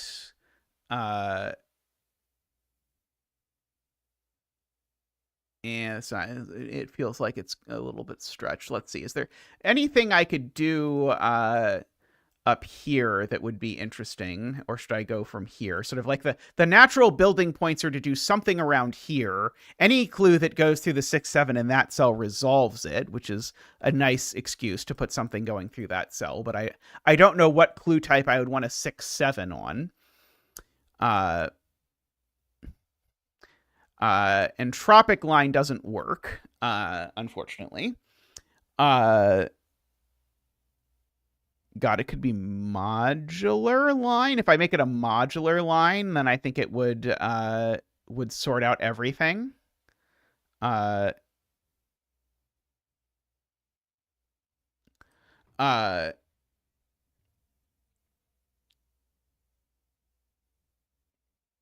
that would be that would make this like the original the original exclusivity. I mean, I guess if we never repeat a clue type, then it doesn't really matter whether we say things can't repeat on lines or things can't repeat on clue types. Right, sorry. It doesn't work because that digit can't be a 2, although I could always turn this 10 line around the other way, and then it would work. In fact, I might try that. Let me try that, actually, because then a modular line would work. The reason I'm saying entropic breaks is because I don't want there to be any lines that don't cross box boundaries. So if I make this an entropic line, it would have to be like that. And that would that breaks.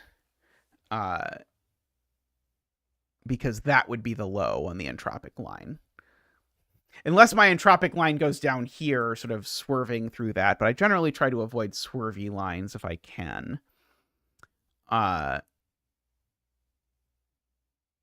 I guess I could draw something sort of like more sophisticated that goes through like these two and that. I mean, I guess we don't have to only be doing orthogonal lines. I usually only do orthogonal lines unless I have a very good reason not to. This might be a very good reason not to. Sort of like diagonal there or diagonal down here. Let's see. What other types of lines are there that we have not used? Yeah, entropic, modular. I don't think modular is supported, but that's okay. We could fake it. We're not going to do any complicated modular line deductions. I can be moderately confident, I think. Let's see. Zipper is definitely one that I am very open. Yeah, there definitely could be a 3-cell zipper here that would work. Definitely. I feel like I can't use Nabner's gem because digits already can't repeat on Nabner's, and it feels a little silly to have a puzzle about digits can't repeat on lines if the thing that's true is that the lines thing, yeah, the a 1-cell palindrome. Okay, so this sums to 18. Okay, so here's an interesting idea. If I make myself a region sum line that goes here and then has 3 more digits on it, the 3 digits that aren't on it need to sum to 9. And those 3 digits don't include a 3, so they would have to be 1, 2, 6 exactly. And so the other digits that aren't 3, 5, 9 or 1, 2, 6. 1 second, I'm going to have to do this by hand. 3, 5, 9, 1, 2, 6 would be 4, 7, 8. So if I draw a 3-cell line here, it's going to have to be 4, 7, 8 that comes out of this. Wherever I happen to draw it, like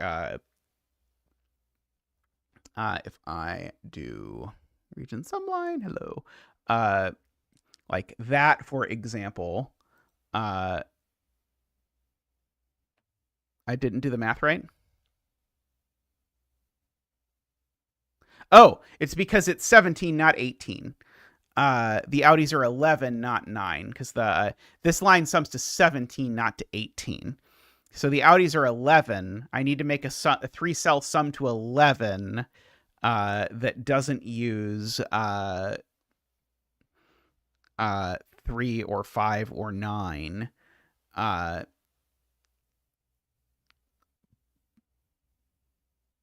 But for example, okay, it would have to have a 2, right? So let's see. Can we actually work out what this has to be? So this is a 3-cell sum to 11. It definitely has to contain a 2.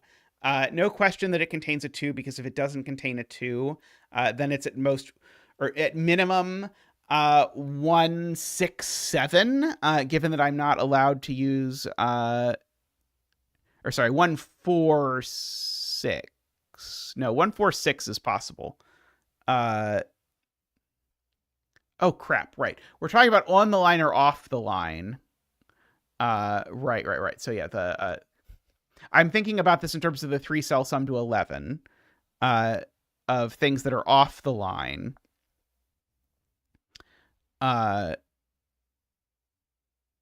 11 is the outies of this. It's the digits that don't show up on this region sum line. Could also think of it as ways to sum to 17 using the digits that are here. So if I don't use 8, then I'm at most 7, 6, 4.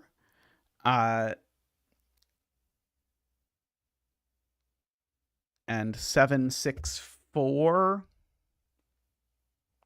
is exactly enough. Yeah, so I think there are actually 2 possibilities here for what these 3 digits are. Because we can either rule out 1, 4, 6 or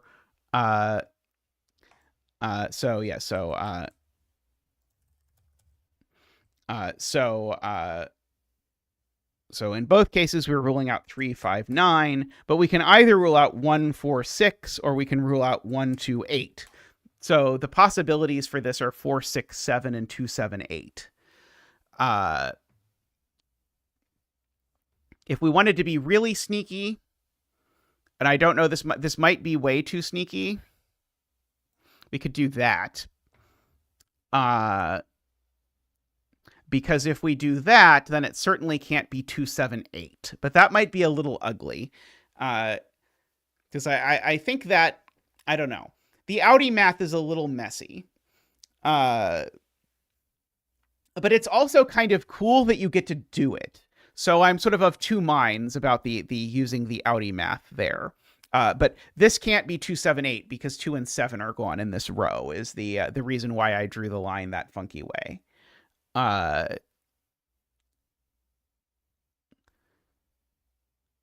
If you put 4 cells on it, it's unique. I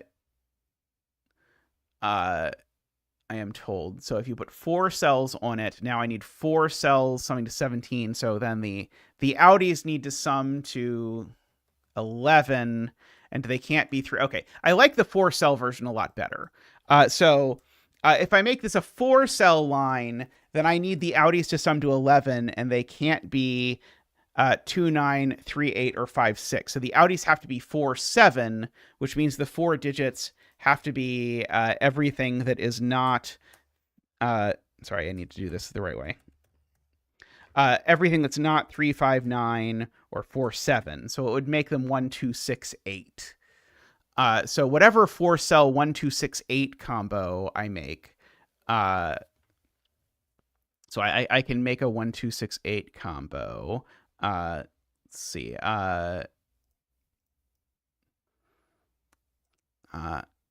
I like that one because it gives me a 2 corner mark that I can use. Let's see if it still has a solution. Always a good idea to check if your puzzle still has a solution or not. Okay, it still has a solution.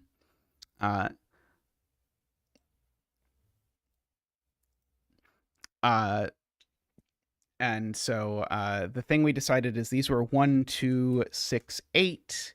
These aren't 2, so one of these is 2, so that's not 2.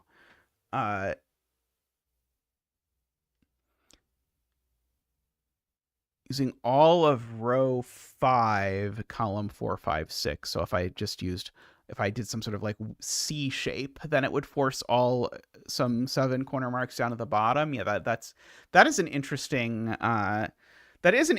thing to use.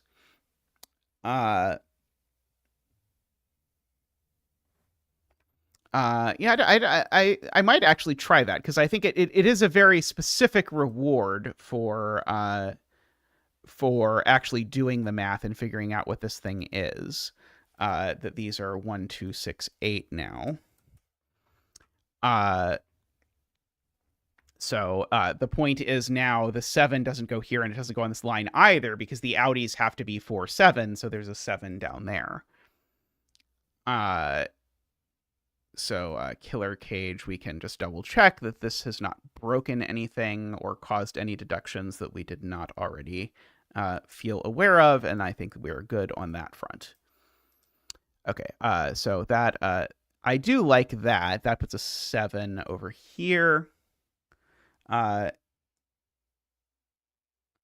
the 5, 9 is also pushed over here. So there's a 7 and a 5, 9.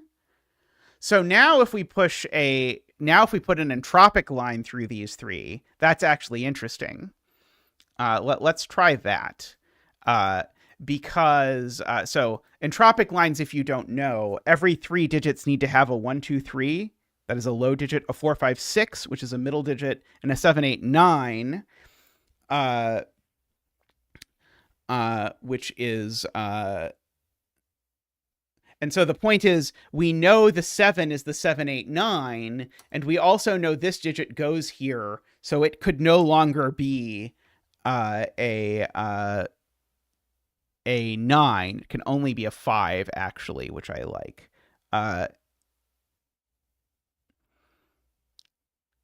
Well, the thing is, the 10 line was already forced that if it continued, it would have to be 3, 7.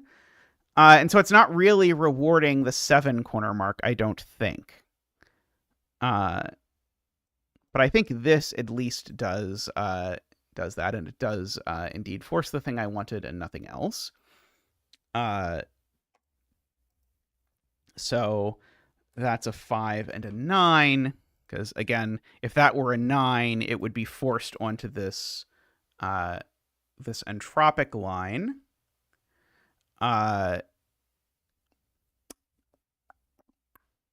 Okay, and so now this is a 5 and a 7 and a 1 or a 3.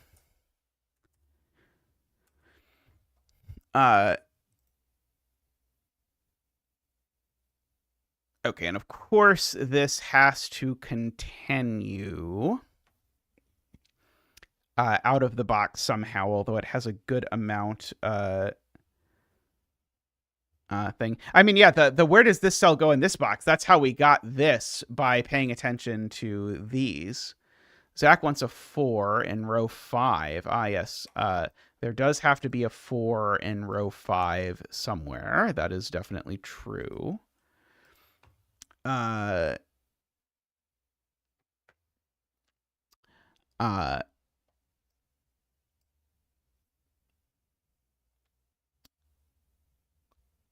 okay, so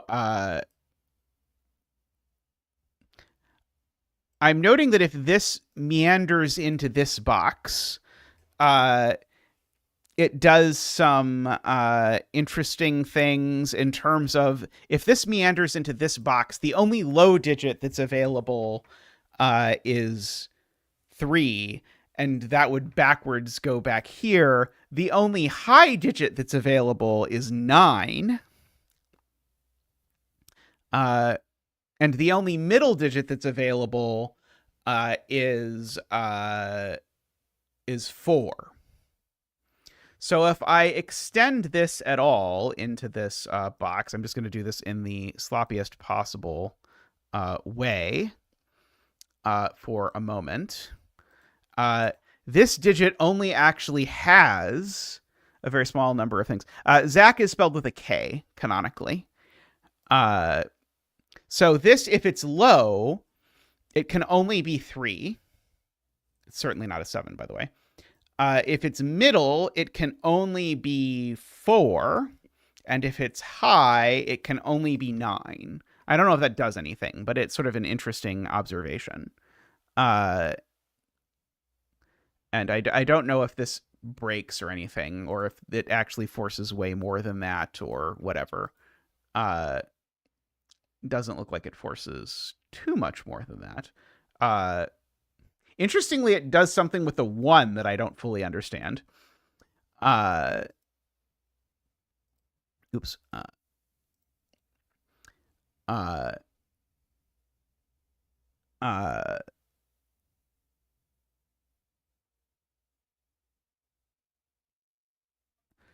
Let's see.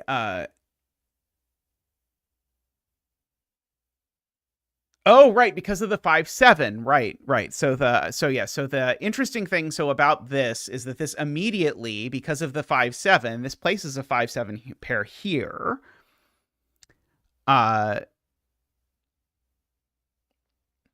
And so now that 5-7 pair is really nice. So now these are the other of 3, 4, and 9. 3, 4, 9 that we have. Okay.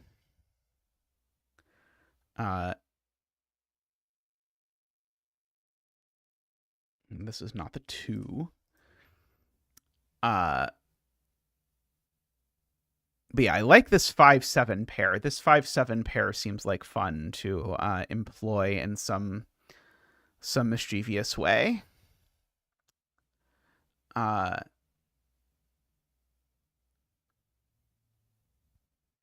of course, this can be extended if there's an interesting extension of it. Let's see. Is this cell like way more restricted than it looks? I don't think so. If it's high, it's a 9. But it could be a 1 or a 3 if it's low. Yeah, no repeats allowed.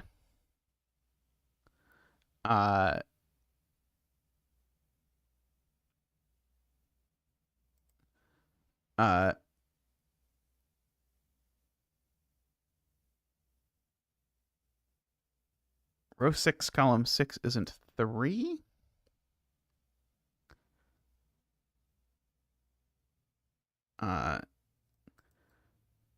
It being 3 would make this a 1. Those being 3 and 1 is a problem because why?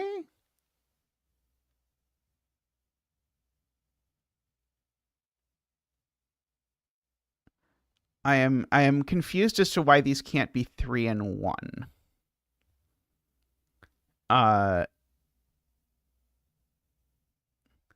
Oh, just this can't be a 3. Sorry. Right. This definitely is not a 3. Because if this were a 3, this would be low and it would also be a 3. I agree with that. 99% on LMD. That is nice, Kyle. Great job.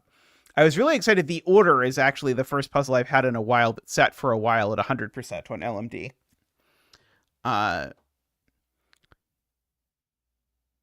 Row 5, column 9 isn't 5 by Sudoku. That's true. Okay, so this is not a middle digit because of this not being 5 by Sudoku. So this is high or low. And of the high and low digits available, it's certainly not 7. It's certainly not 8. So if this is high, it's a 9. It's certainly not 2, I can inform you, because Sudoku exists. I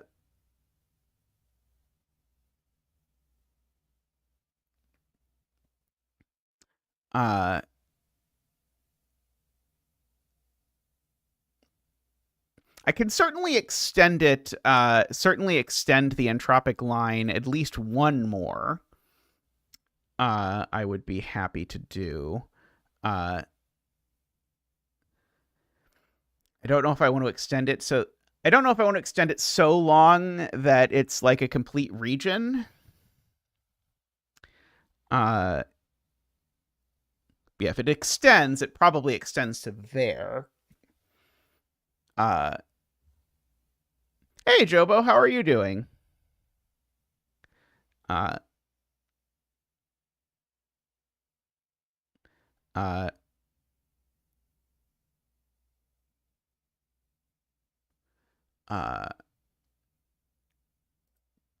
We are attempting to make a puzzle here.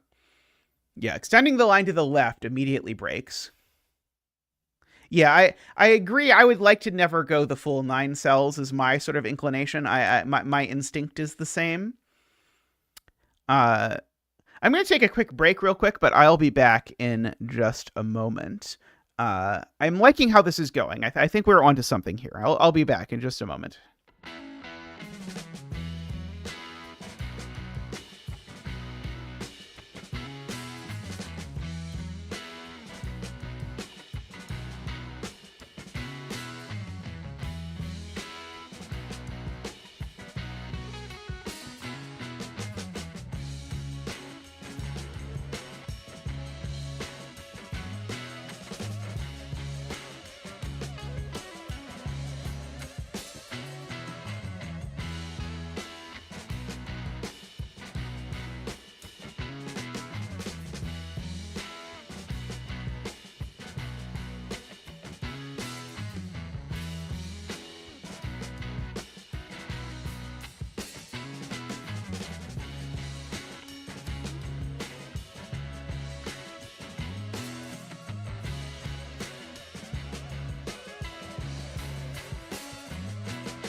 I have returned.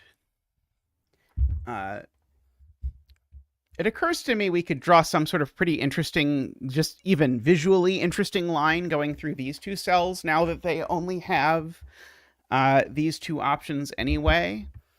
I don't know what kind of line it would be, but we can start a line through here.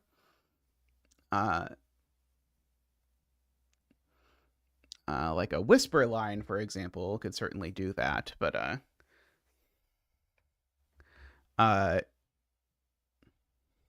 yes, we are setting a puzzle. The rule is it is all standard line constraints, but digits cannot repeat on lines. So it's only line constraints that normally digits can repeat on, but we're specifically not allowing that here. A modular line through these actually is pretty interesting because a modular line through these forces a 4 up here, which removes 4 from that cell, which would then remove 5 from that cell, which would then actually place the 5, which gets interesting. I don't mind that. My objection to Renbon in this puzzle, you know how huge a fan I am of Renbon, but Renbon normally digits can't repeat, so I don't really want to use a line type where digits already can't repeat. Kreska line is interesting. Yeah, I kind of want to use a modular line through here of some sort. We do have a 10 line. I do like 10 lines.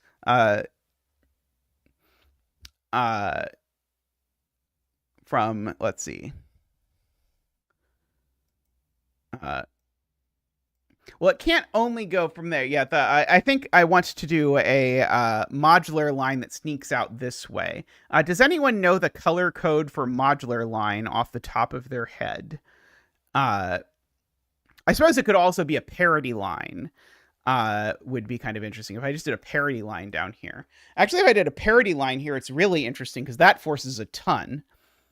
Because a parity line that's down here, the odd here has to be 3, and so then that actually forces. That's probably actually too much. If I do a parity line,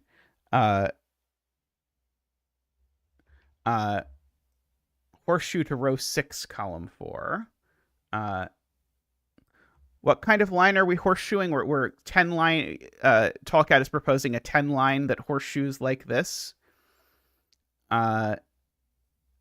Isn't that broken? I think that is broken. Modular line is interesting. I'm happy to try out modular line. Row 4, column 4. I see. Sorry, I started at the wrong place. Yeah, so Tallcat is contemplating the possibility of a 10 line or a modular line here. I kind of wanted to see what a modular line that does to start with, but I'm very open to trying this. Let's see. Ugly green color. Ugly green color, except it's got to be an ugly green color that's kind of like not at all looking like a thing. I'll find the right color eventually. So this is a modular line, is now the idea. So there's definitely a 4 in these cells, which rules 4 out of that cell, places a 4 there.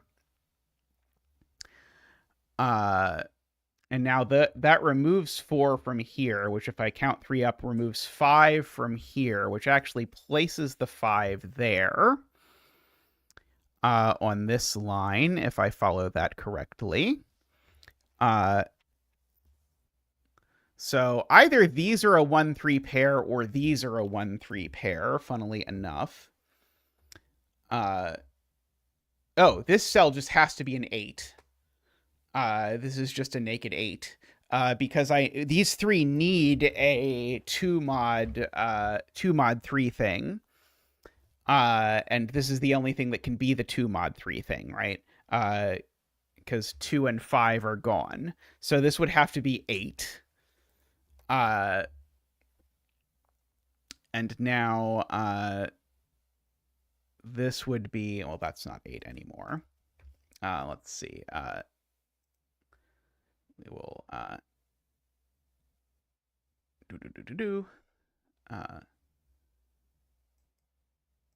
just try that just to see. So apparently that actually resolves stuff if we want. Oh yeah, so Tall Cat's point is that actually if I look at where 1 is in this box, it's definitely down here, which is very nice. And so was that true before I even placed this line? That was true before I even placed this line. What did I... Oh, sorry. Thank you. Thank you for letting me know. Sorry, I was in the solver mode. The 1 down here is actually very big because the 1 down here actually makes that a 3-9 pair, which is actually going to sort out everything. Because now these are 1-7. Which is actually going to place the 1 up there. And now this is just a naked something. It's a naked 3 now. And if that's a naked 3, then that is also a 3, which makes that a 9, which makes that a 1 and a 7, and also makes that a 9 and a 4. Any chance that's not broken? It's not broken. That happened after the 4 was placed. Okay, that's why that wasn't visible to me before, is because actually it was the 4 getting bumped over here that did this. Okay, so now let's sort of fill in some remaining Sudoku. So there's a 3 up there. These are a pair of something and something. To 3, 6, it looks like. 2, 3. These are 4 and 8. It looks like to me. These are 1, 2, 3, 4, 5, 6. 1, 2, and 6. That one's not a 1 out of those. That one's not a 2 out of those. The 1 in box 6 sorts out the 4 and the 1, which sorts out the 8 and the 4. Down there. Of course, there's nothing to stop this instantly from going down. I guess there is, in that there's nothing that this could be. So it is true that I cannot... If this continues, it would have to continue diagonally.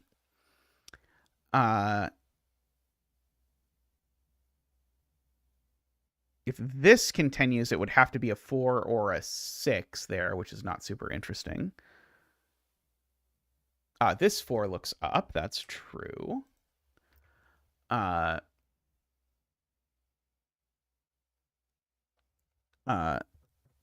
also looks up column 6. That's also true. Yeah,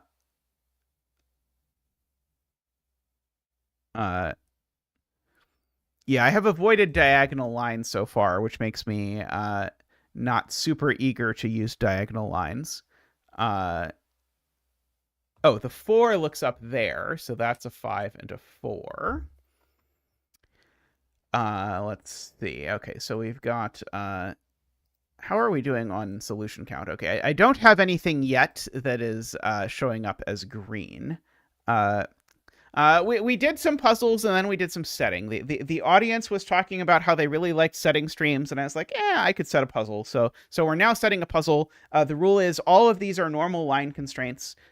This ugly line is a modular line because I don't know what the color code is for modular lines. I have it written down somewhere, I think, because MicroStudy, I think, gave me a list at some point of what all of these things are. But I'll have to look it up. So we're just using this ugly line to stand in for modular line. But normal lines, except things can't repeat on lines. Yeah, there's a quad in column 7. 1, 2, 3. Oops. Sorry. 1, 2, 3, 4, 5. No, not 5. 6, 7. 1, 4, 6, 7. A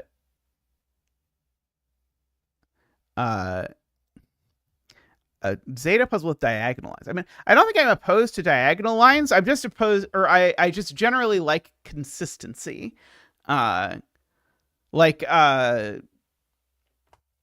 what's it called? The one 10 lines puzzle that I really liked is almost all. Let's see if I can pull it up. I have one puzzle that's almost all diagonal lines. It's not literally all diagonal lines, but it's almost all diagonal lines. Shrug is the one. Oops. Oh, I'm scrolling the wrong way. I see why this is not working. Shrug. There we go. Sudoku pad. Yeah. No.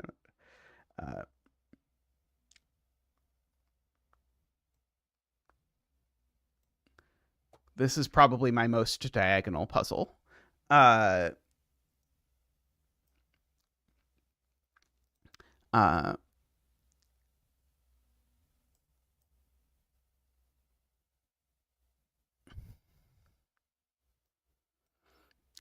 so yeah, so Sayori is looking at the fact that if I put a modular line through these two, it already sort of forces a 6 and then does some various Sudoku of various kinds, which is a very good note. It is a very helpful thing to see. Do we have any line types we have not used yet that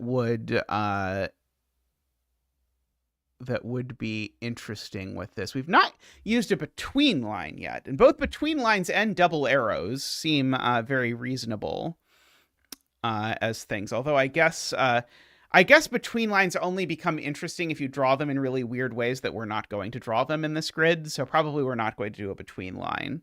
We're definitely not doing a thermo. How about this? Slow thermos with a no repeat rule. How about that? I am open to zipper. It is not something I have a lot of intuition for, but I am open to it. Let's see. So double arrow, I guess, is the thing that we have not used that I most kind of want to use. Let's see. So is there some chance that this works in some interesting way? With a double arrow, almost assuredly not. So these cells are either going to sum to 12 or 11.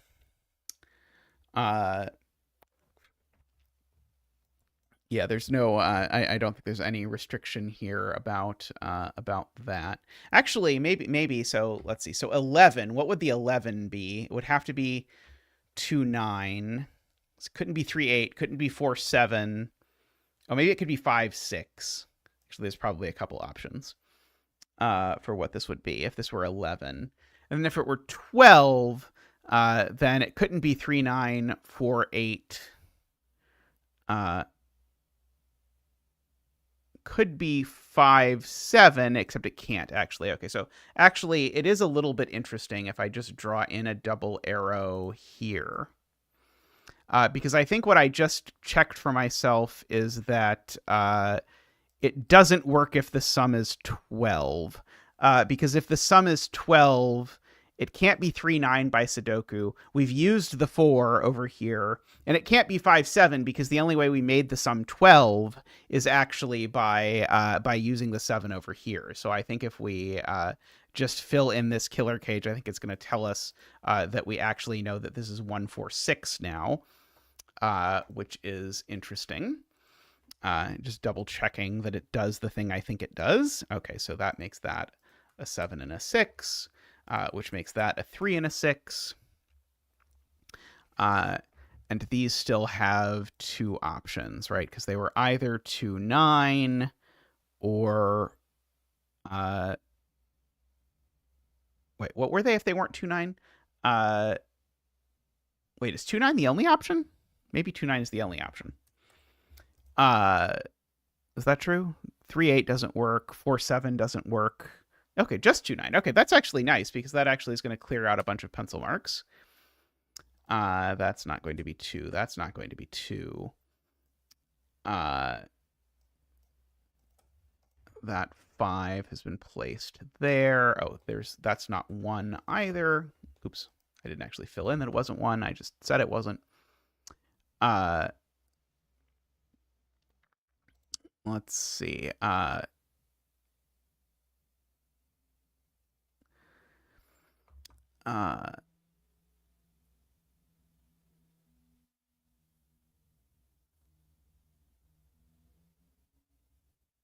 The 9 resolves the 3-9. Ah, yes, that 9 resolves the 3-9. I agree with that. I think this cell actually has an annoying number of possibilities.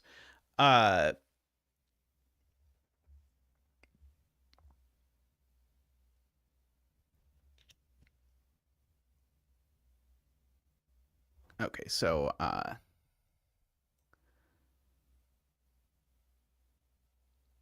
yeah, parity lines are always fun. I could definitely go for a parity line of some sort. I need a line that goes through the 8 and the 4 of some description. Either needs to do that or that.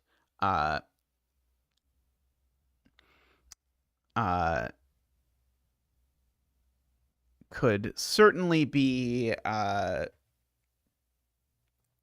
entropic line, although it's already touching an entropic line, so that would be a little ugly. I guess it would have to be longer if it was going to be entropic as well, because otherwise a length 3 entropic line already can't repeat, so it's kind of cheating to use a length 3 entropic line. We have 3 evens in column 4. That's always the kind of thing I love to hear.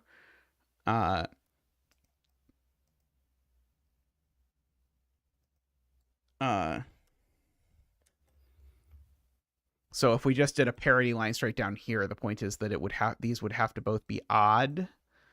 Let's see.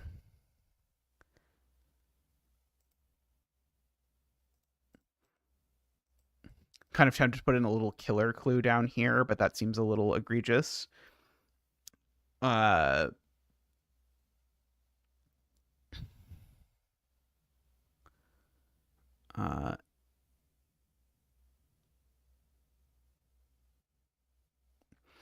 could do a zigzag down here and actually place the 8 there if I make any kind of zigzag down here. I don't know what kind of line it would be.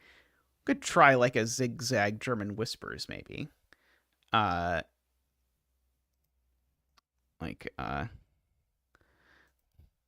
guess if it's German whispers, the fact that the 8 is placed here isn't using the rule, so that feels a little cheaty.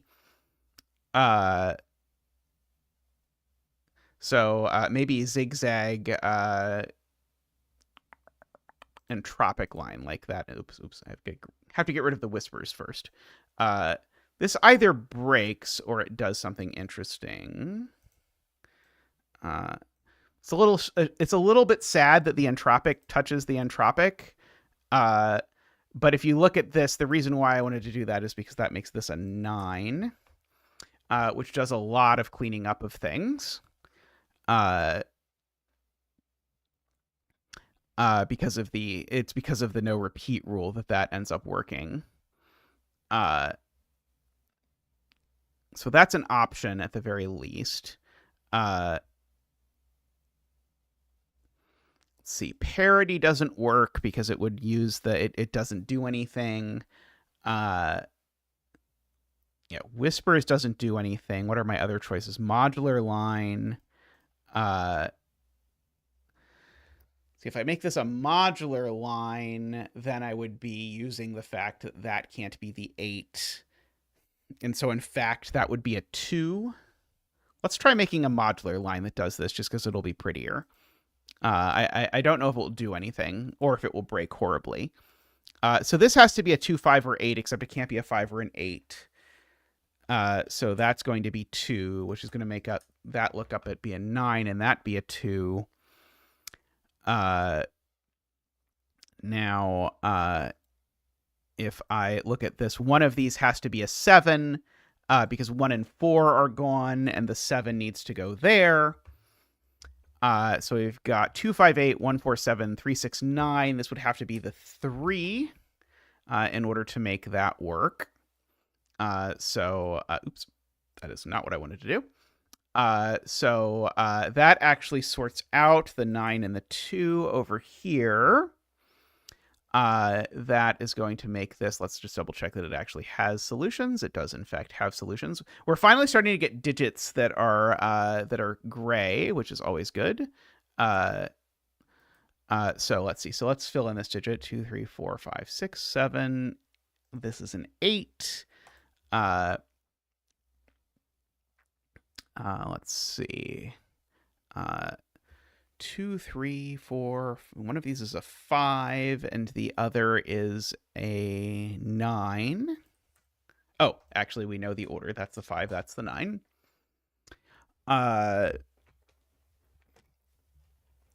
So we've got that. And now it is being pointed out that now if I ask where 2 and 9 go in row 8, funnily enough, these are a 2-9 pair, and it is even resolved. So that's a little bit of a Sudoku spot for me, but it's not too bad. The 2-9s are at least right next to each other. That's probably in the satisfying if you see it range of Sudoku spots. Maybe horrifyingly unsatisfying if you don't see it. 2, 3, 4. Okay, so these are from 5, 6, 7. And that one's the 5. So this is a 6 or a 7. Right? I did that right? I think I did that right. Okay.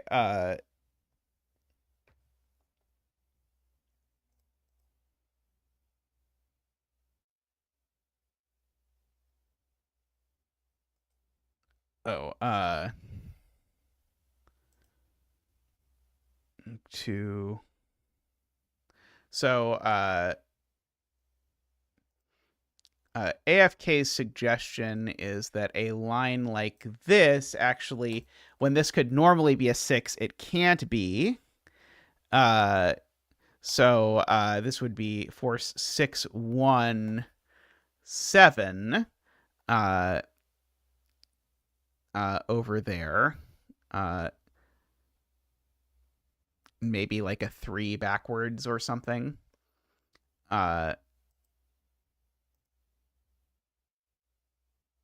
Let's see. So, because this would be the 6. And that would be the 7. So, even that length 3 1, I mean, I could let this go into the 2 just to spare someone having to spot the hidden pair that was placed over there.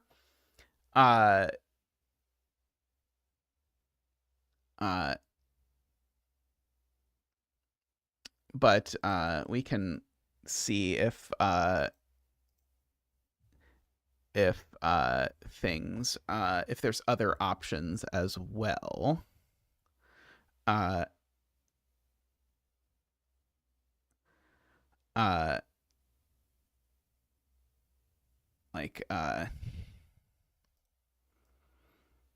this do anything?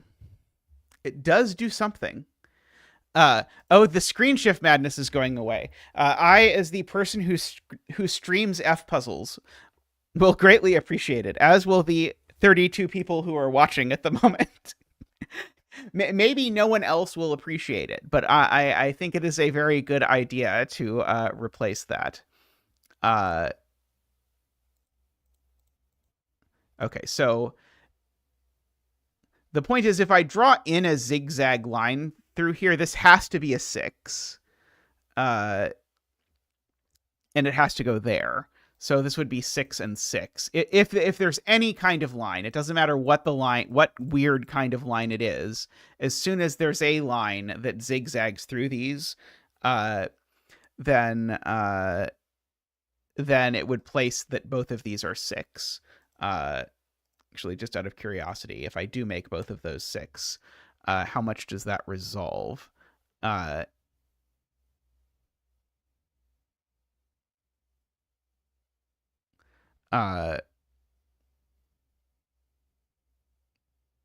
Those would be a 4-7 pair. That would have to be yeah. So if I zigzagged an entropic line through those, it would force a lot. It would force all of that, but I don't know that that's super exciting. I just like it visually to have another zigzag line over that side. This is in the mode where you can see the screen, right? Yes. Okay. Oh, let me go back to where I can actually see my pencil marks. There we go. Let's see. Where was my pencil marks? Was this my pencil marks? Oh, there we go. There's my pencil marks. Haha. Okay, we have successfully returned normalcy to my my pencil marks. Okay. So actually, this is the only place for a 7 in this column I now see. Yeah, 7 in column 6 only goes there. Oops, undo, sorry. There we go. I don't think that's too bad. Let's see. So this is 4 or 6 only.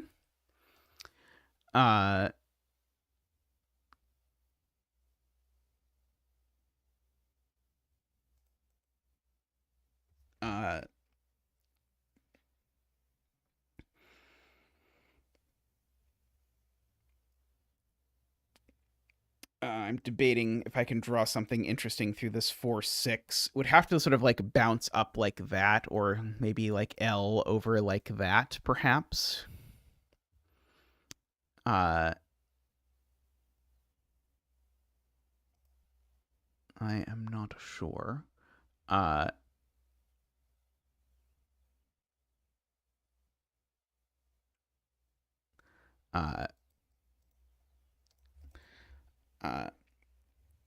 Is there anything interesting that I could put through the 2?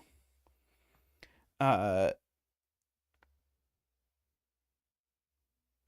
the 2, 4, 6, 8 is we're gonna have to work to make sure that doesn't get ugly. That is a good thing to have an eye on. That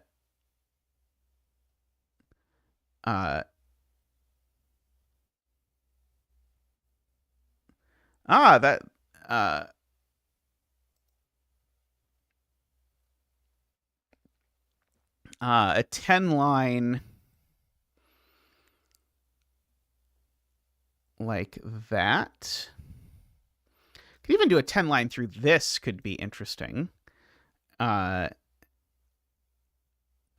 wonder if it will be broken if I put a Z-shaped 10 line there. Well, sorry, Z-shaped 10 line there that then continued, of course. Let's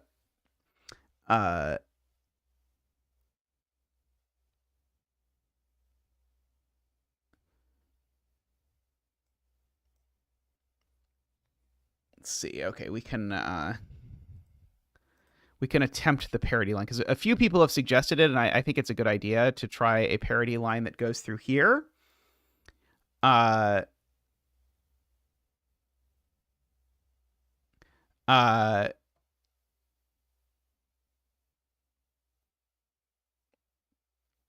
Because now there aren't enough evens for these to be even, so they're going to have to be odd, and that's going to have to be even.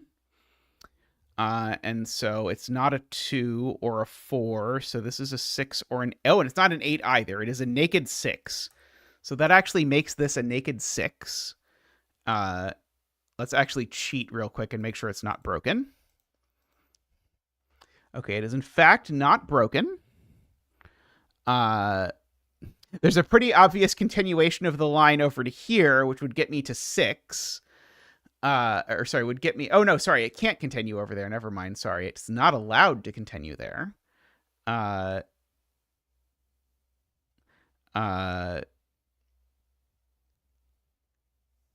this line... I guess this is an uncontinuable parody line as it sits. Oh, sorry. I keep doing that because it doesn't look off to me is the problem unless I look over to the other screen. Let's see.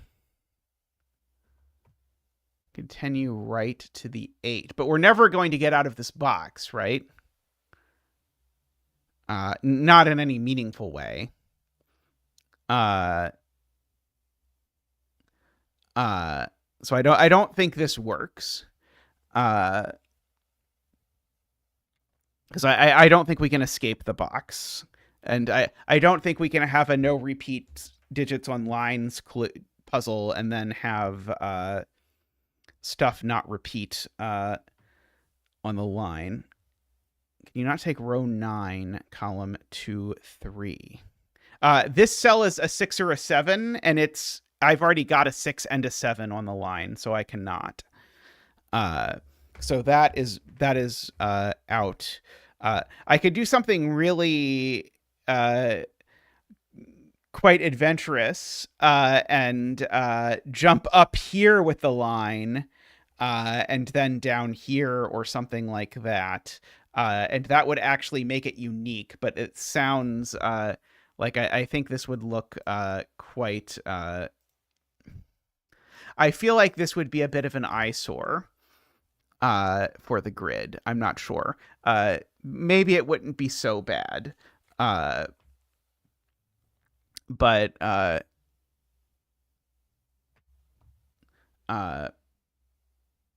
yeah, we can rewind back to this and contemplate. So yeah, if we take just 2 of these, that's interesting because we still know that I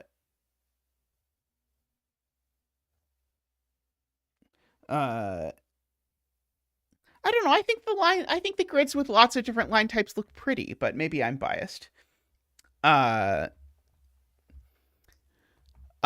So yeah, a length 2. I am interested in the length 2 parity line down this column. I would know it was a 6 or an 8 was the even digit. So yeah, let's just start with a length 2 line. Oh, oops. So it would definitely have a 6 or an 8, and it could be down below. I just need a length 2 one. And so that would form a 2, 6, 8 triple, which would immediately make this a 1. And make that a 6, which would rule 6 out of that cell.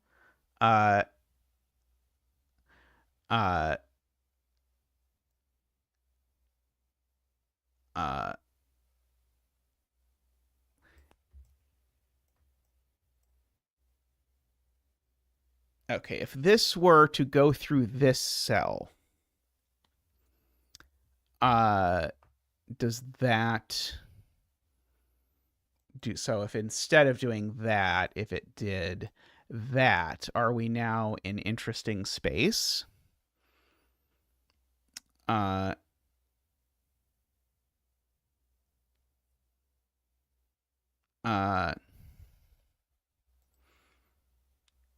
So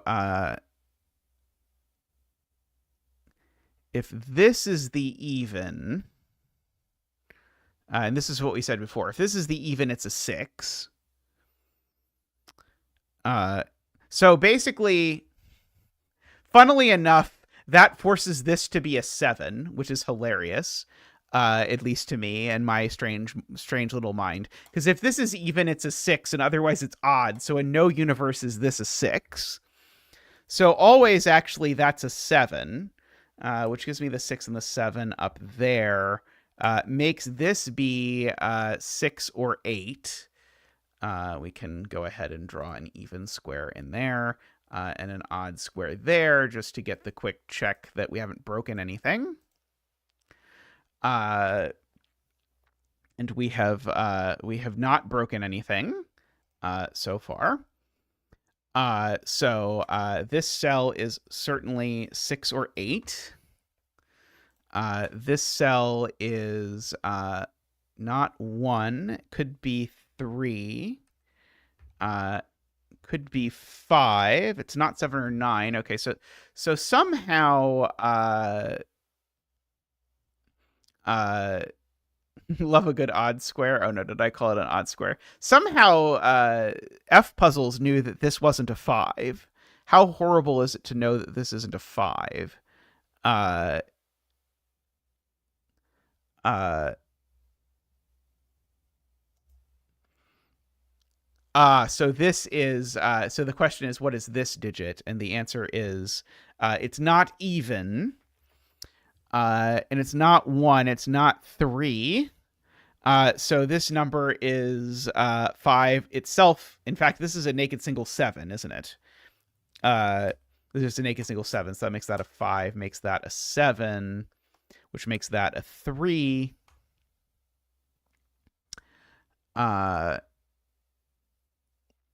And we've got all of that. Okay, question, were any of these green things in useful places?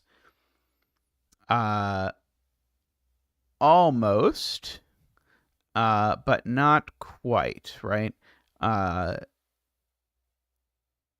I could make this a 4 or a 6, but that doesn't quite work. By the way, if you've not seen this before, the green digits are the digits that the puzzle is unique. If the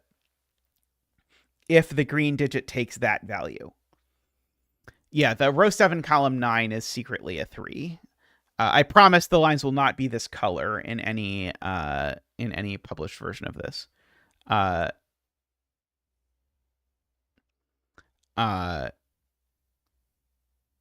So yeah, it would be unique if this line just sort of jetted off here. As a general statement. But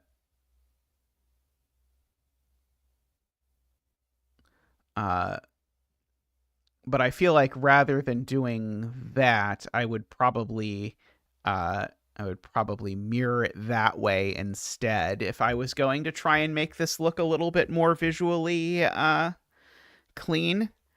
Because I don't think a parody line there is going to destroy the world. And it has some symmetry and everything. So I think I'd try that and then say, okay, so now dark green is modular. I just need to look up the color code for modular. I just don't know it off the top of my head, and it's not sort of built in, which frankly I prefer, because if it's not built in anywhere, I see it less. But yeah, so that will, of course, sort of fill in everything. Okay, so here is a version of this puzzle. We can try and clear it up. Let's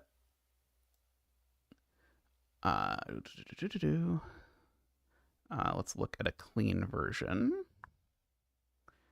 See how this looks, especially if I I have to turn on edit given pencil marks and then delete those and then turn off edit given pencil marks. Oops.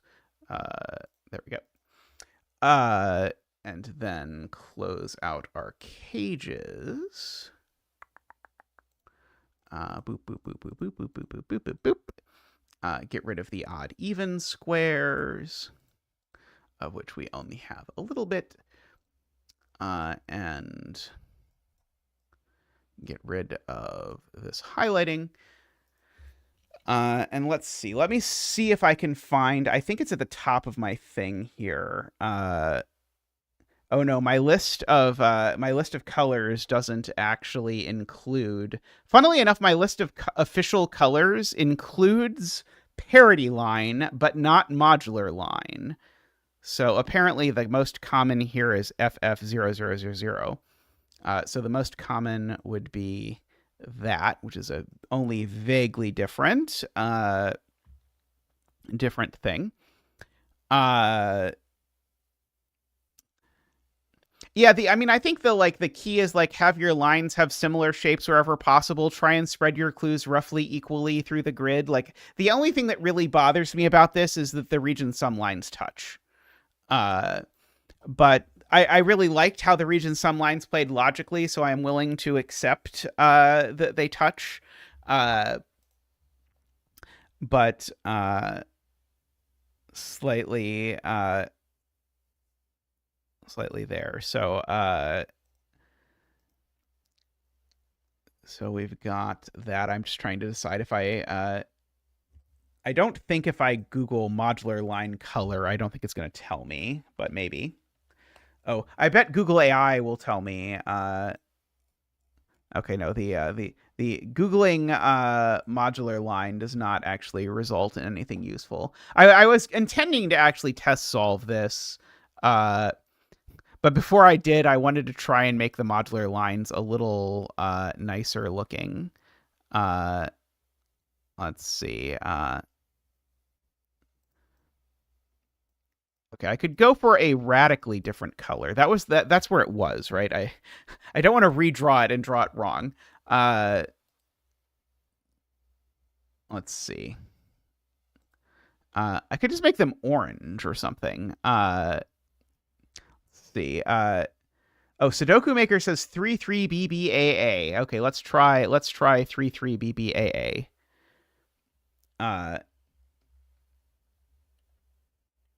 BBAA. Okay, well that at least looks different from our other lines, I think ish. Now it actually looks more like the region some lines, but conveniently it's so close to them that I don't do it. Let's see. Can I write text in the corner? Oh, that's not the corner. I don't think I can. I might need to remake this in Sudoku Maker.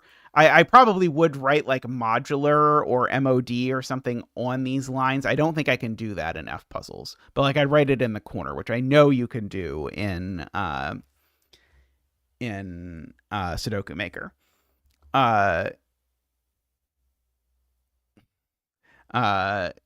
JSON editing is a step beyond my capacity, AFK.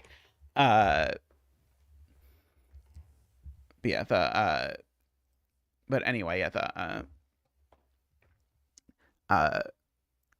but anyway, let us try to do this in Sudoku Pad. I guess I should actually write the rules because you'll actually be able to see the rules on the screen. Let's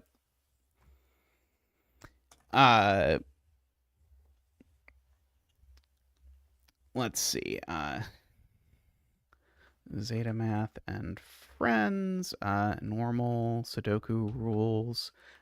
Normal rules for modular lines, German whispers, double arrows, 10 lines,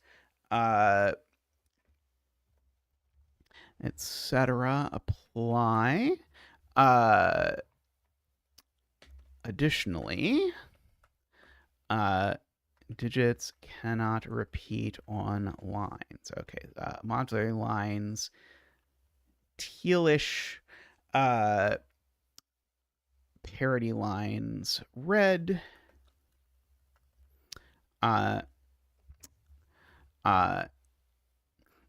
There's a very petty part of me that every time I do a puzzle like this wants to deliberately omit one of the types of clues, because one time I made a puzzle like this and I omitted one of the clue types and I got a really, really angry comment from Scorp about it, about the fact that I did not carefully list every standard constraint type that appeared in the puzzle. I think I forgot Kropke or something.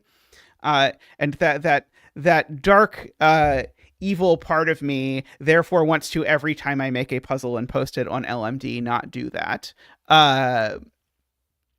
But anyway, yeah, region some lines I don't have in there. Region some lines, bluish. Okay, what should we call this, by the way? Let's see.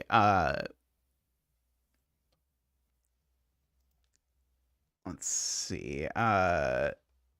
Thesaurus. Uh,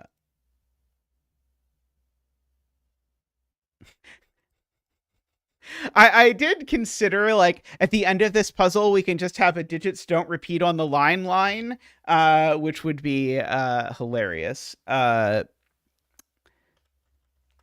I'm looking up the word interlock because I see the interlocking thing. I'm looking it up in a thesaurus to see if there's any interesting words. Uh, Dovetail. I like dovetail. What do people think of dovetail for uh, this puzzle? Because I feel like that's describing the most distinctive part of the grid to me.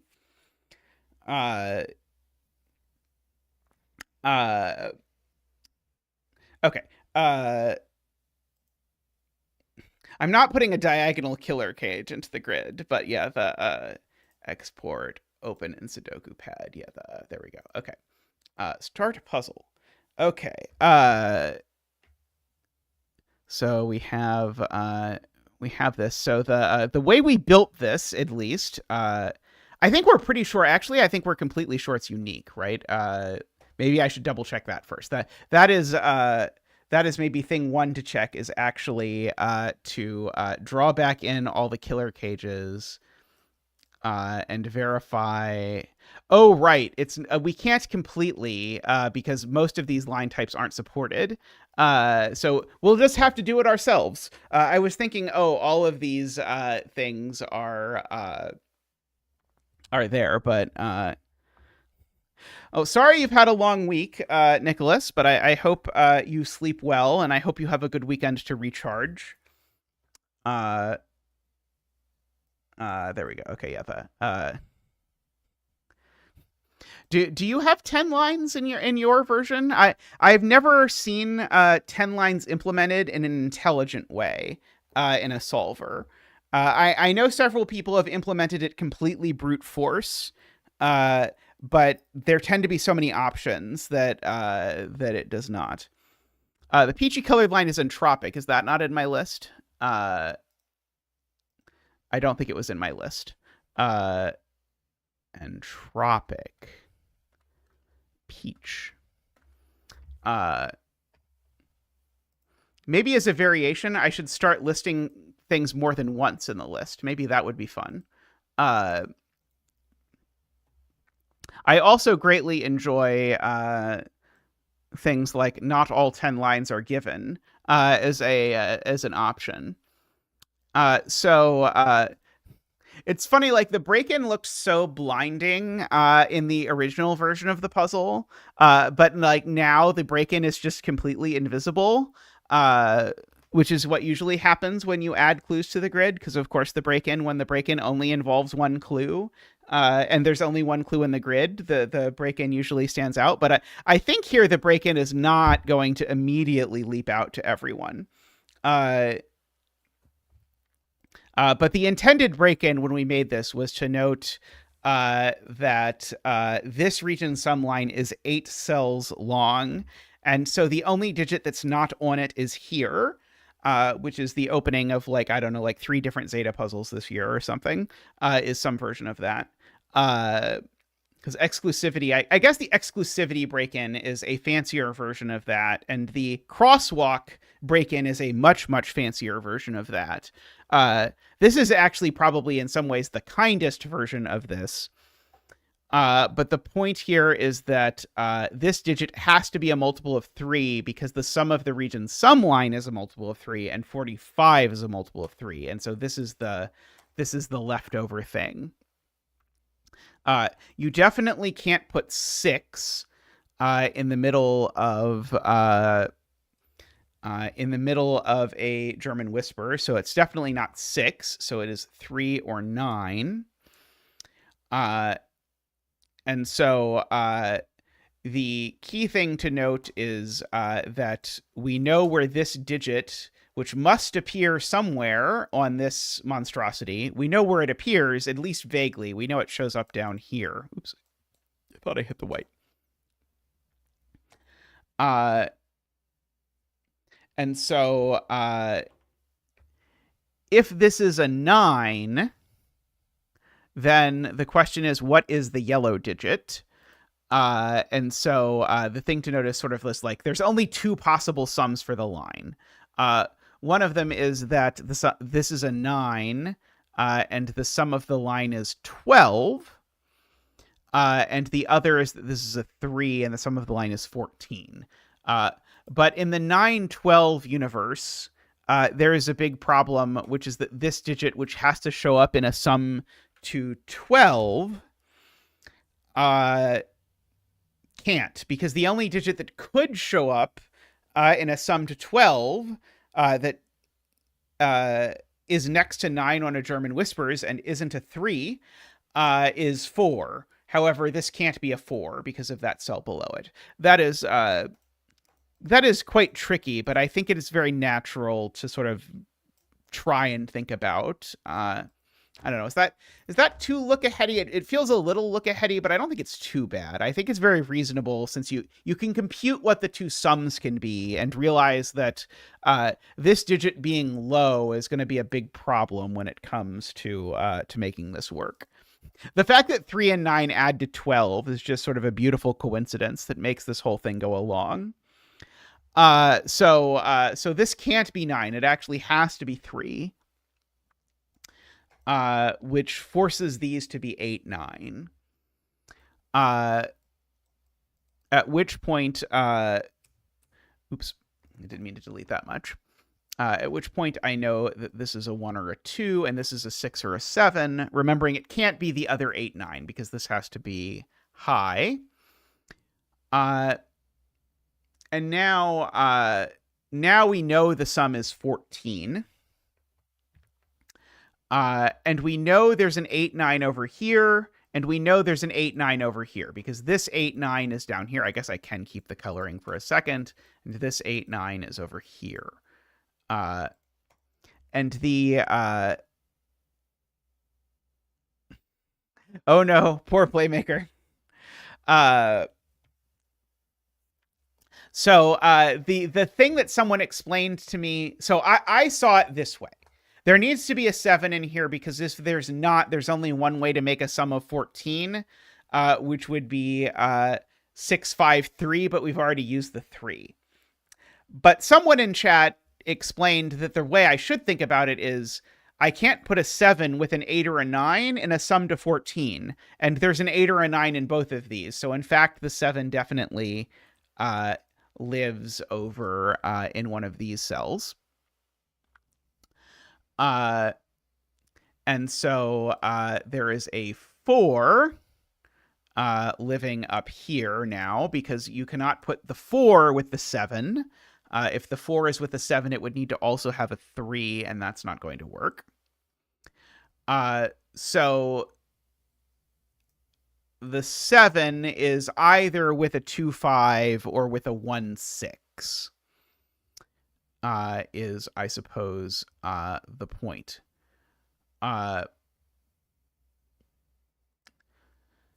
So,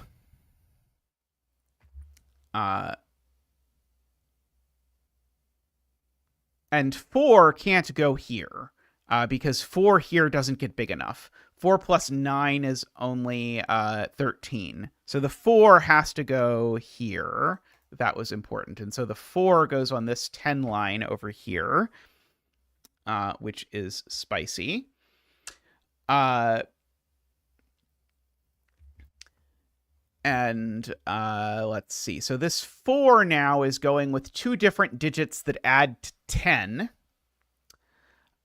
which are that 8, 9, and one more digit, which has to be that 1, 2, right? I guess a different way is to just ask, where is this 1, 2 on the line? Because the 1, 2 has to be on the line, and it's certainly not part of a 2-cell sum to 14. And now the dirty trick here is that means these 2 sum to 10. Because they're in a 14 sum with a 4. And so that creates a very interesting problem when I now realize that this 8, 9 has to go in this on this 10 line somewhere. If I put the 8, 9 here, it forces me to put that 1, 2 here, but I know it's part of this 3-cell sum. That doesn't work. If I put it here, I've got all kinds of problems because it's part of a 3-cell sum, and that's never going to work. So I have to put it here. In fact, this is the purple 8, 9. Oops. 8, 9. And remember, I cannot do 1, 8, 1 because I can't repeat things on lines. So this is a 1, 2. And now this is a 3-cell 10 sum that involves a 4, and there is only one such thing if it stays within a box. So this is now 1, 4, 5. 5. That's not the 4. It is a 1 or a 5. Okay. However, there's now definitely a 1 on the line. And so now that can't be a 1 anymore because of this 1, 4, 5. So now that is a 2 and an 8. And now that is a 2 and an 8. And now that is a 9, and that's a 7. If you weren't here at the beginning, this was forced not to be a 6 for a really disgusting reason. And so we had to do the thing that I really don't like doing when I can avoid it, which is to set around the fact that there is a gettable but disgusting deduction. However, I think we succeeded admirably in handling that in this particular instance, in that we did actually get the solver to figure out that this was 7 in a way that was devious, to be sure, but I think fun. So this is 2, 4, 8 now. This is 7, 1, 6. And so this is 5, 9 is how this ends up working. And so these are 4, 5 to finish off that box. So now we ask ourselves where the 5 is in row 2. And the 5 in row 2 can only go here because of the 1, 4, 5 triple. But now we repeat that question with a 1, or alternatively, I guess, just look at the 1, 4 pair, which is maybe the easier way to do this, and see that that is a 1. And so these digits are something and something.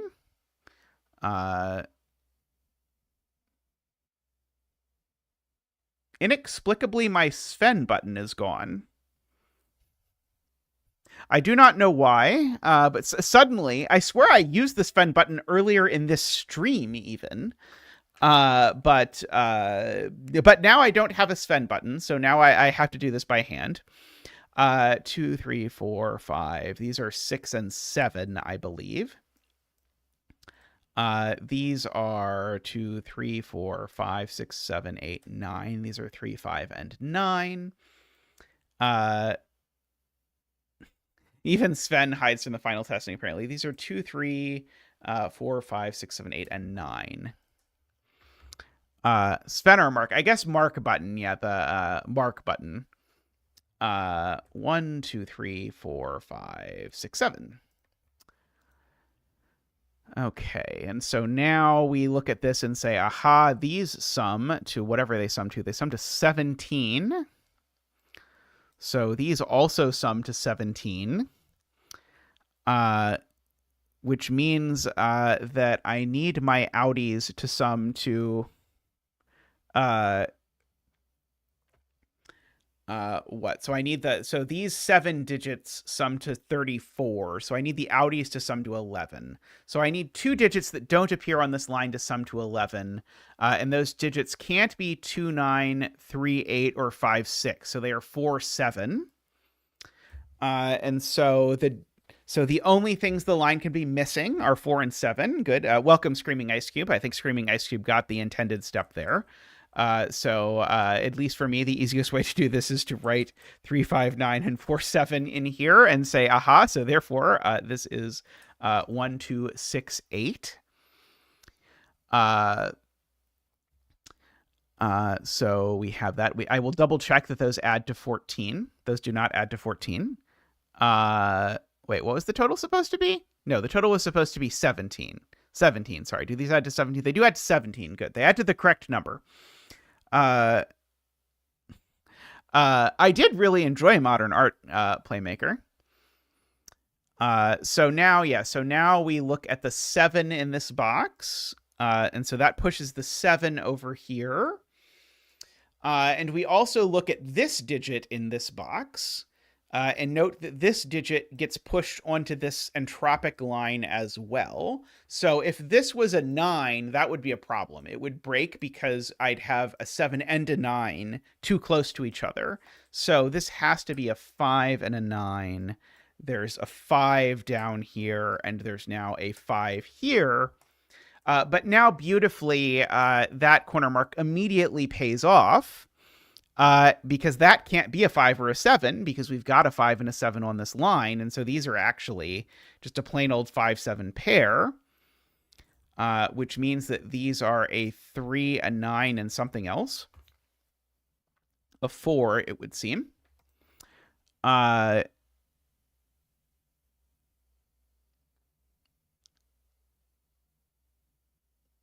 the 5, that is an interesting, that is, maybe you could do that as well.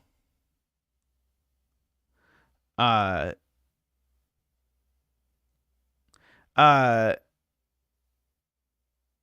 yeah, the mod line can't have 3 and 9 together. Sorry, which is nice. So this is not 4.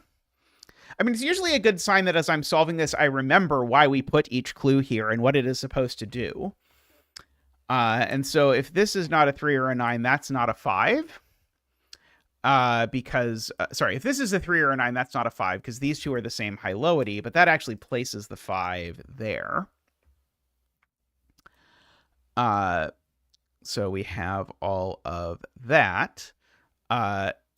This now has to be the 258 for the thing, and the only available option is the 8. And so this now is it's the same as that. So but this can't be, that can't be the 4, because if this was the 4, this would be a 1, 4, or 7, but it can be none of them. So that has to be the 4. This is the 3 or a 9, and sorry, this is a 3, 6, or 9. It's not a 9. So this is a 6 or 9. Sorry, 3 or 6? 3 or 6? How about that? So that resolves all of that. Admittedly, that felt a little bit different than it did the previous time for me, but what are you going to do? Okay. So, I guess we can ask ourselves what our low digit is here. There's 1 or 3, I suppose. Right, so if that's the low digit, these are a 1, 3 pair. Doesn't quite...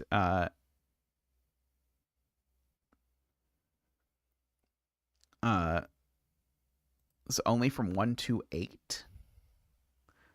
1, 7. Sorry, 1 to 7. Right, and there's a 2 in the box, I suppose.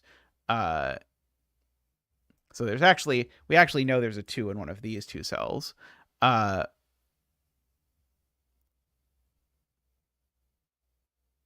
Right. Okay. That's the, I think that maybe is the easier way to see it, is where is 4 in row 5? Because I can't put the 4 here. I can't put the 4 here. So actually there's a 4 there. I think when we did this before, I think we identified that there was a 4 for sure in one of these 2 cells.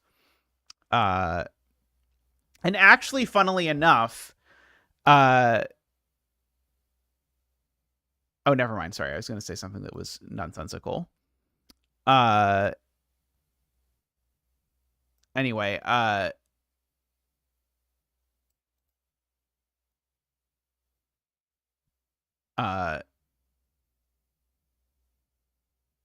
this cell, so this cell is only 1 or it's only 1 or 7, because this cell is either low or sorry, the cell's either low or high because it's the same one as this. But if it's low, then this is a 3, so this can't be a 3.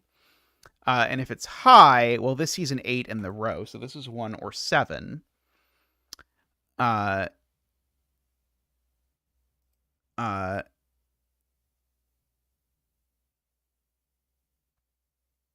Jim spots that I need to put 4 and 8 down here. Right. An 8 doesn't go here. Yeah, just by Sudoku, actually, these are a 4-8 pair. Good spot to Jim there.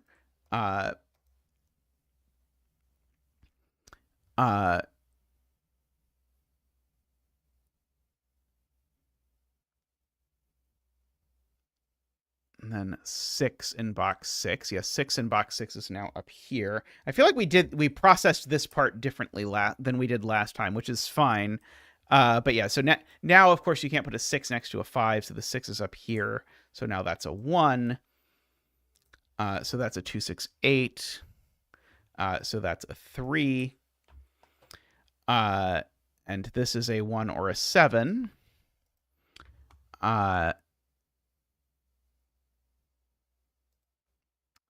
And so this is low or high. If it's low, it's a 3, and if it's high, it's a 9. So this is a 3-9 pair, actually, which I guess we also could have gotten from this box over here.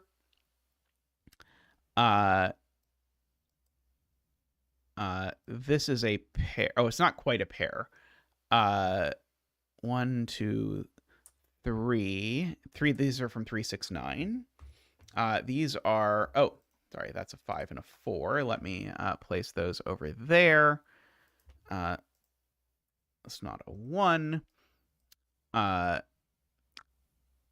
remember the way we did it before. The way we did it before was to use the 1 corner mark down here, but this is fine. 1, 2, 3, 4, 5, 6. 1, 2, and 6 on our parity line.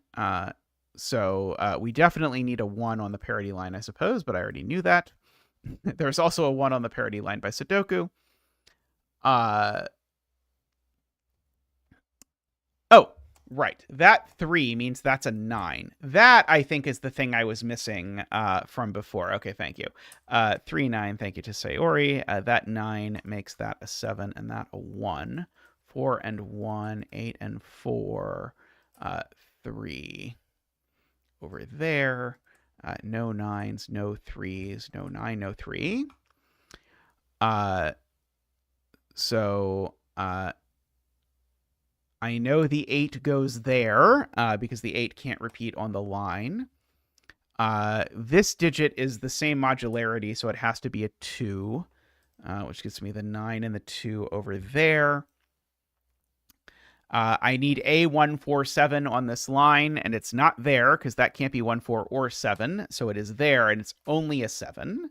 6 and 7, 3 and 6. And so now this is a 3. These are a pair which consists of 2, no, not 2, 3, 4, 5, and 9, which means these are a triple of 1, 2, 3, 4, 5, and 6.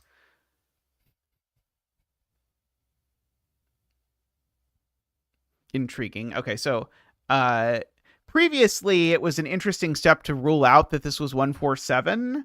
Yeah, but before we needed we needed a way to rule that out. But now we don't have to do that. I guess the modular line was added afterwards. Yeah, the modular line was definitely added afterwards. So this sums to 11, and the only 11 sum that's not killed by the 1, 4, 6 is 2, 9. Well, sorry, or the 3. Can't be 3, 8 because of that. So these are 2, 9, and we actually know the order of the 2 and the 9. 5 and 9. which makes that a 5, a 3, and a 9. That's not a 2, and that's not a 2. If I look in this column now, I actually notice that that's the only place in the column for a 7. If I'm really observant, I realize that these two cells are a 2-9 pair because I have these aligning 2 9s. I'm going to see if we can solve the puzzle if we don't notice the 2-9. I think we probably can. So now this parity line needs an even on it, and that even is the last even in the column. So therefore, that is a 1, and that's a 6. My last even here is a 6 or an 8. Let's see. So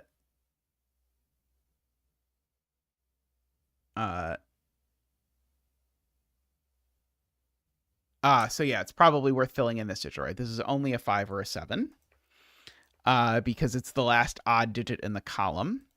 What about this digit? This is not 1, 2, 3, 4, 5.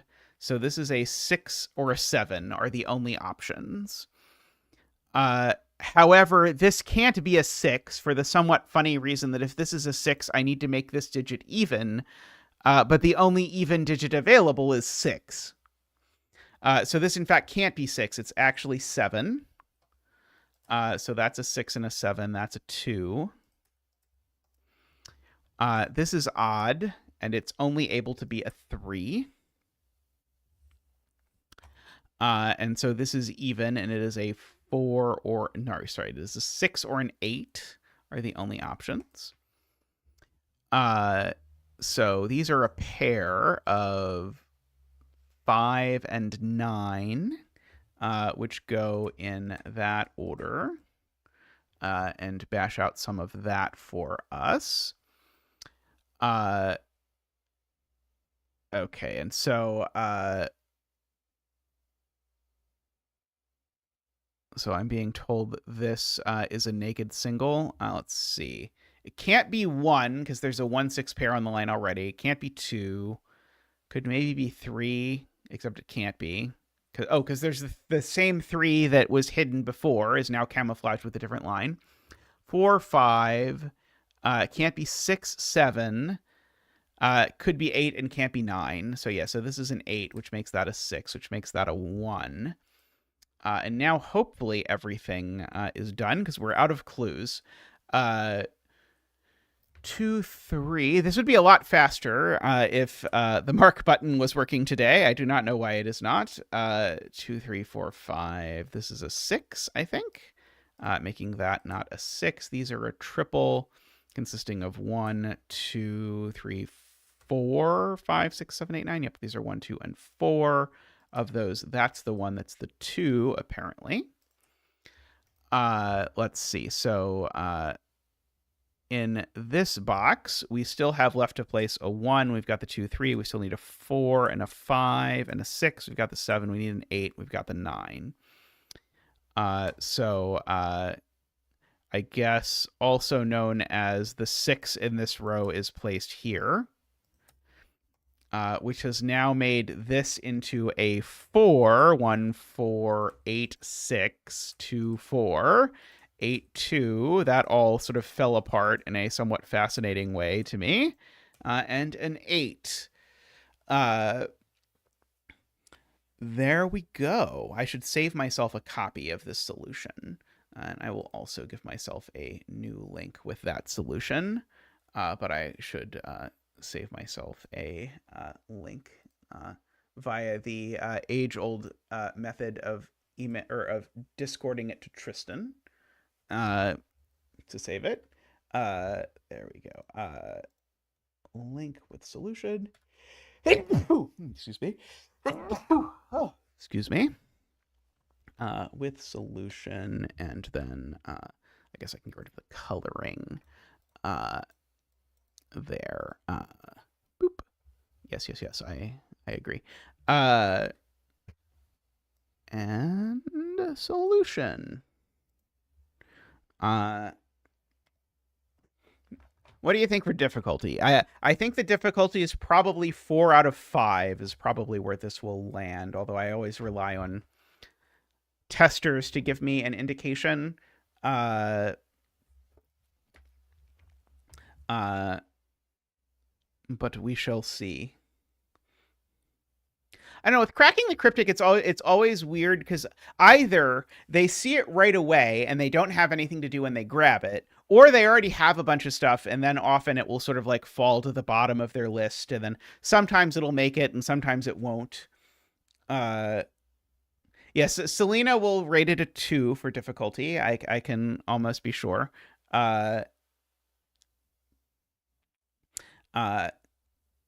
I have found it's more useful if I ask people to guess what difficulty LMD will rate it than if I ask them what difficulty they think it is. Because if I ask them what difficulty they think it is, it often ends up sort of skewing and then ends up off by a star in one direction or another. Yeah, the Plonk Time thinks 3. Yes, Selena will lower it. Yeah, Garion thinks it'll be 3 out of 5. Yeah, that's very possible. I think the fact that these two digits add to 10 and how that interacts with the 10 line, I think that's pretty tricky. I think the sort of the break-in is tricky, but what did exclusivity end up at? I don't think this is significantly easier or significantly harder than exclusivity. Log in, puzzles.